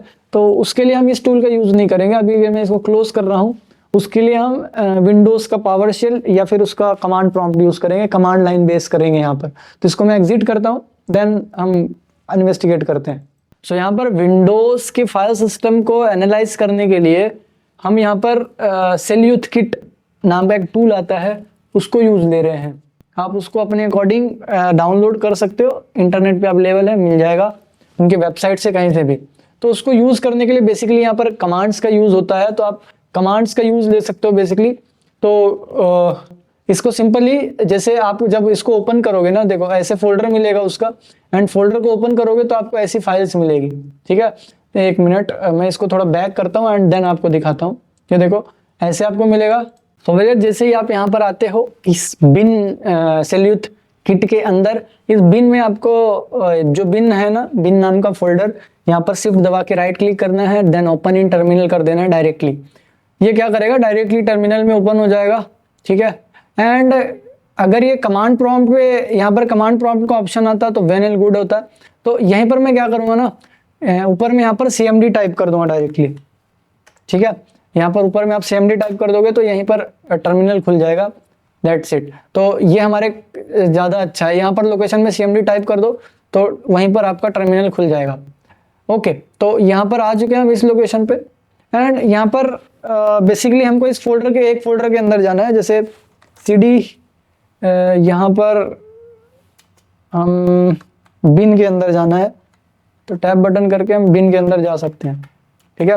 CDBI देखते हैं, ओके बिन, ठीक है, दैट्स इट। CD बिन कर देना है, आप बिन के अंदर आ जाओगे। देन यहाँ पर आपको एक कमांड टाइप करनी है। कमांड क्या टाइप करनी है, MMLS, ठीक है। ये बेसिकली कमांड है जो कि यहाँ पर आपको उसकी जो भी पार्टीशन डिटेल्स है वो लाने में आपकी हेल्प करेगा। तो MMLS यहाँ पर जैसे ही टाइप करोगे आप, MMLS टाइप करके आपको लोकेशन भी देनी है यहाँ पर। तो लोकेशन किसकी देनी है, बेसिकली जहाँ पर आपकी इमेज रखी हुई है, फॉरेंसिक इमेज या फिर एविडेंस, उस एविडेंस को यहाँ से कॉपी करना है। कॉपी करने के बाद आप यहाँ पर पहले डबल कोट्स लगा लेने हैं आपको, देन पेस्ट कर देना है, then double quotes close, that's it. Enter press करोगे, ये आपको इसके पार्टीशन की डिटेल्स ला के दे देगा, ठीक है। तो बेसिकली ये देखो, ये इसकी फाइल सिस्टम की डिटेल्स दे रहा है। देखो NTFS फाइल सिस्टम यूज हो रहे हैं, और ये वाला अनएलोकेटेड स्पेस है, ठीक है। ये primary, unallocated space, NTFS and NTFS, ये बेसिकली ये सारी डिटेल्स दे रहा है, ठीक है। तो बेसिकली ऐसे हम फाइल डायरेक्टली फाइल सिस्टम की इंफॉर्मेशन लेनी है तो ऐसे ले सकते हैं कि कौन सा फाइल सिस्टम यूज हुआ है सिस्टम के अंदर, बेसिकली ऑपरेटिंग सिस्टम के अंदर। वैसे तो आपको पता ही चल गया होगा कि NTFS जो है वो विंडोज में यूज होता है। देन अगर आपको और भी चीज़ें जाननी है, जैसे मैं यहाँ पर क्या करूँगा, और भी चीज़ें जाननी है, जैसे कौन सा ऑपरेटिंग सिस्टम यूज हो रहा है, ठीक है, एंड एवरीथिंग। तो सिंपली मैं यहाँ पर MMLS को यहाँ पर चेंज करूँगा, एंड MMLS से मैं यहाँ पर FSSTA एंड यहाँ पर वन अगेन T, FSSTAT,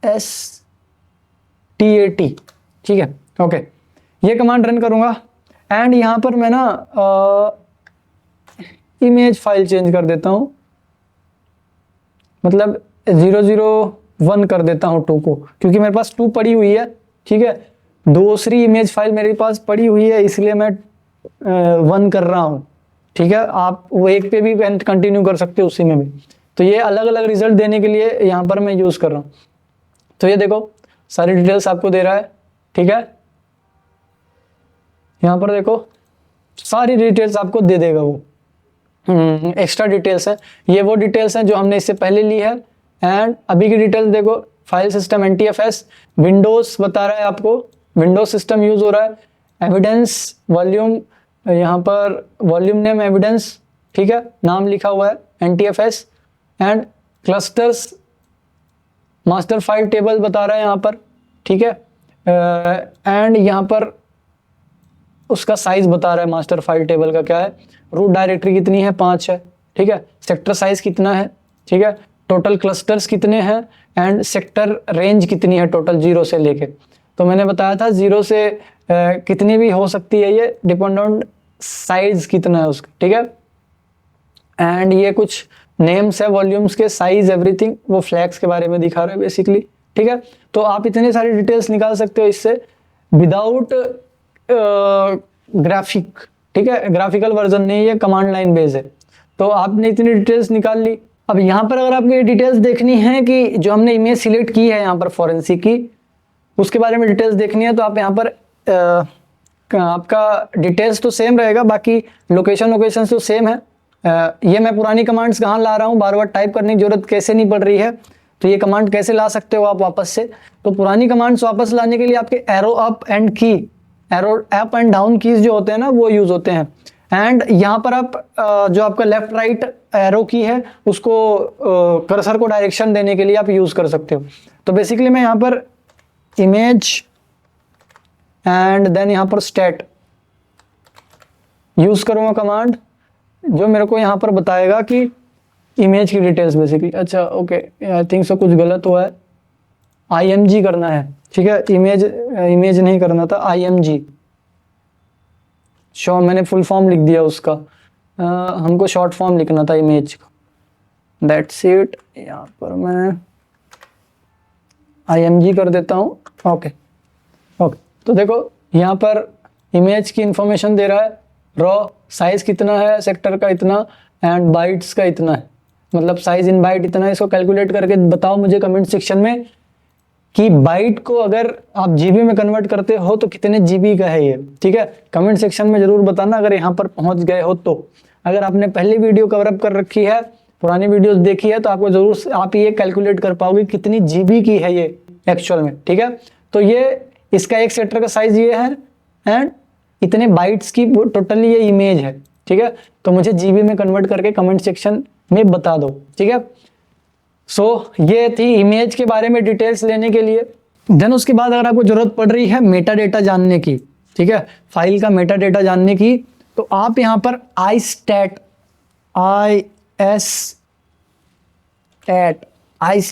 नाम की एक कमांड यूज कर सकते हो, istat। ये कमांड बेसिकली आपको सारा मेटा डेटा देगी। उससे पहले मैं क्या करता हूँ कि ये IMG जो है ना, पुरानी वाली कमांड्स को लाके बस मैं स्टार्टिंग का कमांड चेंज कर रहा हूँ, बाकी सारी चीज़ें एज इट इज़ है। देखो यहाँ पर स्टैट को हटा के आई लगा देता हूँ मैं बस, ठीक है, istat सिंपल। तो यहाँ पर मुझे ज़्यादा टाइप करने की ज़रूरत भी नहीं पड़ी, इजीली हो गया, ठीक है। istat के साथ आपको एक्स्ट्रा इन्फॉर्मेशन डालने की जरूरत पड़ेगी, जैसे हमको इसको बताना पड़ेगा फाइल सिस्टम कौन सा यूज़ हो रहा है। जैसे कि हमने इन्फॉर्मेशन निकाल लिया है, तो यहाँ पर जो फाइल सिस्टम यूज़ हो रहा है वो NTFS का यूज़ हो रहा है, तो हमको वो यहाँ पर मेंशन करना पड़ेगा। एंटर प्रेस किया मैंने, देखो एक मिनट, आई थिंक सो कुछ मिसिंग है यहाँ पर।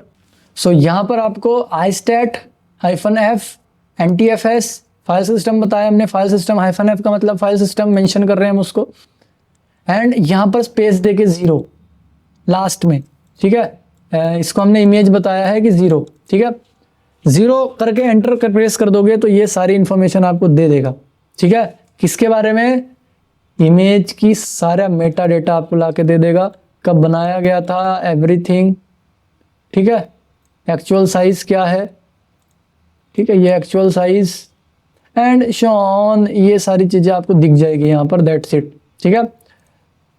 तो बेसिकली ये सारा मेटा डेटा है एंड टाइप डेटा एंड ये सारे डेटा का स्ट्रक्चर है बेसिकली, जो भी डेटा इसके अंदर है, ठीक है। एंड जो भी डेटा है वो आपने देख लिया है ऑलरेडी, क्या क्या डेटा है। ये वही फाइल है जिसके जो हमने इन्वेस्टिगेट किया था इससे पहले मेटा इसमें अपने ऑटोप्सी में, ठीक है। ऑटोप्सी में जो हमने इन्वेस्टिगेट किया था वही है, इसके पहले वाले उसमें देखा होगा आपने। सो बेसिकली हमने ये जो 0 मेंशन किया था यहाँ पर लास्ट में, उस 0 का मतलब था कि ये जो एंट्रीज है, देखो ये एंट्री मेंशन कर रहे थे हम वहाँ पर, ठीक है, मास्टर फाइल टेबल की एंट्री। तो हमने 0 मेंशन किया तो 0 के बारे में सारी डिटेल्स आ गई। अब एज इट इज़ आप 5 के बारे में भी ले सकते हो, ठीक है। तो यहाँ पर सिंपली आप यहाँ पर अगर 5 मेंशन करते हो तो बेसिकली वो आपको 5 की डिटेल्स देगा, एंड अगर 7 मेंशन करते हो 7 की। तो चलो मैं 7 मेंशन करके देखता हूँ, 7 भी है, तो यहाँ पर देखो 7 की सारी डिटेल्स ला के देगा, ठीक है। तो ये 7 की एंट्रीज है। देन अगर मैं 5 मेंशन करूँ तो 5 की सारी डिटेल्स ला के देगा, 5 का सारा मेटा डेटा ला के देगा, ठीक है। तो ये 5 नंबर का जो सीक्वेंस है बेसिकली, तो जिसकी आपको मेटा डेटा चाहिए जिस भी मास्टर फाइल टेबल का, ठीक है, सबका अलग अलग मास्टर फाइल टेबल नंबर होता है। तो यहाँ पर देखो एंट्री 0, एंड उससे पहले हमने देखा था वहां पर 7 था। सो यहाँ पर हमने जो 0 एंट्री यूज किया था, लास्ट में हमने एक नंबर यूज किया था, बेसिकली ये वाले कमांड आपने देखा होगा, ये 0 जो देखा होगा ये मेटा डेटा के लिए यूज होता है। देन अगर आप यहाँ पर, इसको मैं थोड़ा क्लियर करता हूँ, ठीक है, एंड देन अगर आपको यहाँ पर और डिटेल्स देखनी है, जैसे कि मैं यहाँ पर अगर 1 प्रेस करता हूँ, देखो यहाँ पर मैं 0 की जगह अगर 1 लेके आता हूँ, 1 लिख देता हूँ, तो अदर डिटेल्स आएगी, ठीक है। ये देखो ये अदर डिटेल्स, ये क्या डिटेल्स है, तो ये बेसिकली मिरर फाइल्स हैं आपके इसकी MFT की, ठीक है। देन उसके बाद अगर आपको देखना है यहाँ पर कि बेसिकली बूट फाइल्स कहाँ है, मतलब बूट फाइल्स के बारे में जानना है, तो आप सिंपली यहाँ पर 1 के जगह 7 लिख दो, तो आपको सारी बूट फाइल्स के बारे में बता देगा ये, ठीक है। एंड बूट फाइल्स की सारी डिटेल्स दे देगा ये, ठीक है। ये डेटा टाइप है बूट फाइल्स, एंड ये उनके सारी डिटेल्स हैं, ठीक है। बूट फाइल्स की सारी इंफॉर्मेशन 7 नंबर से आएगी। देन उसके बाद यहाँ पर आप 3 मेंशन करोगे volume file system Meta data जानने के लिए, ठीक है। मतलब वॉल्यूम का जो फाइल सिस्टम है उसका मेटा डेटा जानने के लिए आप यहाँ पर लास्ट में जो नंबर है 7, उसको आप 3 कर सकते हो। 3 करोगे तो वॉल्यूम का मेटा डेटा आएगा, ठीक है, जो भी वॉल्यूम है उसका। देन उसके बाद आपको यहाँ पर डेफ फाइल देखनी है, तो उसके लिए आप यहाँ पर 4 ऐड कर सकते हो। तो बेसिकली नंबर से ही चल रहा है ये, इसके लास्ट में कमांड सेम है, बस नंबर आप वहाँ पर डालते जाओ। देन उसके बाद अगर आपको बिट मैप देखना है, तो बिट मैप देखने के लिए आप यहाँ पर 6 ऐड कर सकते हो, एंड देन उसके बाद ये सारी डिटेल ला देगा आपको बिट मैप की, ठीक है। एंड एज इट इज़ अगर आपको यहाँ पर बैड क्लस्टर देखना है कि बैड क्लस्टर कितने हैं, क्लस्टर जो ख़राब होते हैं वो वाले, तो बैड क्लस्टर के लिए 8 एंटर प्रेस करो। तो यहाँ पर अब 8 हमने क्यों टाइप किया, तो देखो जो बैड क्लस्टर है उसकी MFT में जो एंट्री होती है वो 8 होती है, इसलिए हमने 8 किया, ठीक है। 8 नंबर में एंट्री होती है उसके टेबल में। एंड यहाँ पर आप देख सकते हो इसकी साइज ये है, ठीक है, कोई बैड सेक्टर नहीं दिखा रहा है यहाँ पर, ठीक है, यहाँ पर बैड सेक्टर नहीं है। देन अगर आपको यहाँ पर फाइल एंड डायरेक्टरीज का नाम जानना है, तो आप यहाँ पर सिंपली आपको स्टार्टिंग की कमांड हटाना होगा, एंड एल्सो एंड वाली भी, तो आई थिंक सो मुझे पहले हटा देना था। तो FLS-F मतलब आई स्टार्ट की जगह आपको FLS करना है, सिंपली FLS, ठीक है, ये कमांड करना है, बाकी as it is, and last में 8 हटा देना है। FLS कमांड जो है ये आपको सारे कमांड बेसिकली आपको फाइल सिस्टम एंड डायरेक्टरीज के नाम दिखाएगा। इस 8 को मुझे हटाना होगा, एंड एंटर प्रेस करते हैं, देखते हैं क्या लेके आता है। ओके, ये देखो आपको सारे के सारे फोल्डर एंड फाइल्स दिख जाएंगे यहाँ पर, ठीक है। फोल्डर एंड डायरेक्टरीज आपको यहाँ पर दिख जाएगी, ऑर्फन फाइल्स, एवरीथिंग जो भी चीज़ें हो सकती हैं उसने सारी दिखा दी, ठीक है। एंड ये जो फाइल डायरेक्टरीज हैं ये टास्क डायरेक्टरीज हैं, बेसिकली जो टास्क किए जाते हैं, टास्क जो भी टास्क करते हैं डायरेक्टरीज वो। अब हम इसमें से फाइल्स को रिकवर करेंगे बेसिकली, ठीक है। सेल जो कमांड लाइन टूल है इसी से अब हम सारे चीज़ें जो भी हैं टास्क रिकवरी करेंगे बेसिकली इसकी। तो इसके लिए हम एक फोल्डर क्रिएट करेंगे, ठीक है। डेस्कटॉप पे पहले एक फोल्डर क्रिएट कर लेते हैं। इसको मैं क्लोज करता हूँ एंड यहाँ पर मैं कोई भी एक फोल्डर क्रिएट कर लेता हूँ, न्यू फोल्डर, एंड यहाँ पर मैं टास्क नाम से एक फोल्डर क्रिएट कर देता हूँ, या फिर टास्क रिकवर कर देता हूँ। ठीक है, एंटर प्रेस किया, यहाँ पर क्रिएट हो गया ये। एंड इसकी ना मुझे बेसिकली लोकेशन चाहिए। ठीक है, तो इसके कॉपी पाथ कर लूँगा सिंपली। ठीक है, अब वहाँ पर जाना है, आपको क्या करना है, यहाँ पर कमांड रन करना है, यहाँ पर task recover and -i -ro ठीक है, तो यहाँ पर देखो टास्क, ठीक है, देन यहाँ पर रिकवर। अब ये मेरे को थोड़ा सा स्लो टाइप करने में इसलिए हो रहा है क्योंकि मेरा कीबोर्ड थोड़ा साइड में है। ठीक है, तो यहाँ पर थोड़ा सा टाइपिंग में इश्यू होता है, तो धीरे धीरे कर रहा हूँ, इसीलिए मैं, आप लोग अंडरस्टैंड कर सकते हो। -i करोगे यहाँ पर, -i, देन रो, देन यहाँ पर -e करने के बाद आपको वही लोकेशन यहाँ पर टाइप कर देनी है जिससे आपको फर्स्ट ऑफ ऑल रिकवर करना है। तो मैं यहाँ पर ये लोकेशन कॉपी कर लेता हूँ। बेसिकली आपको कौन सी लोकेशन कॉपी करनी है, जहाँ पर आपकी एविडेंस पड़ा हुआ है वो लोकेशन। ठीक है, तो मैं इसको Ctrl+C, तो मैंने बेसिकली पूरा लोकेशन टाइप कर दिया कट, तो बेसिकली मैंने यहाँ पर पूरा लोकेशन डाल दिया है। ठीक है, अब देखते हैं अगर कोई मिस्टेक रही तो वो मना कर देगा। देन उसके बाद यहाँ पर ना आपको मैंने task recover -i and okay, task recover -i raw -e ये कमांड पेस्ट कर दिया है। देन उसके बाद यहाँ पर मैं क्या करूँगा ना कि थोड़ा सा वो लोकेशन डालना होगा हमको। ठीक है, जो हमने अभी एक डायरेक्टरी बनाई है वो। ठीक है, इसका, तो इसका कॉपी सिंपली मैं कॉपी पाथ करूँगा,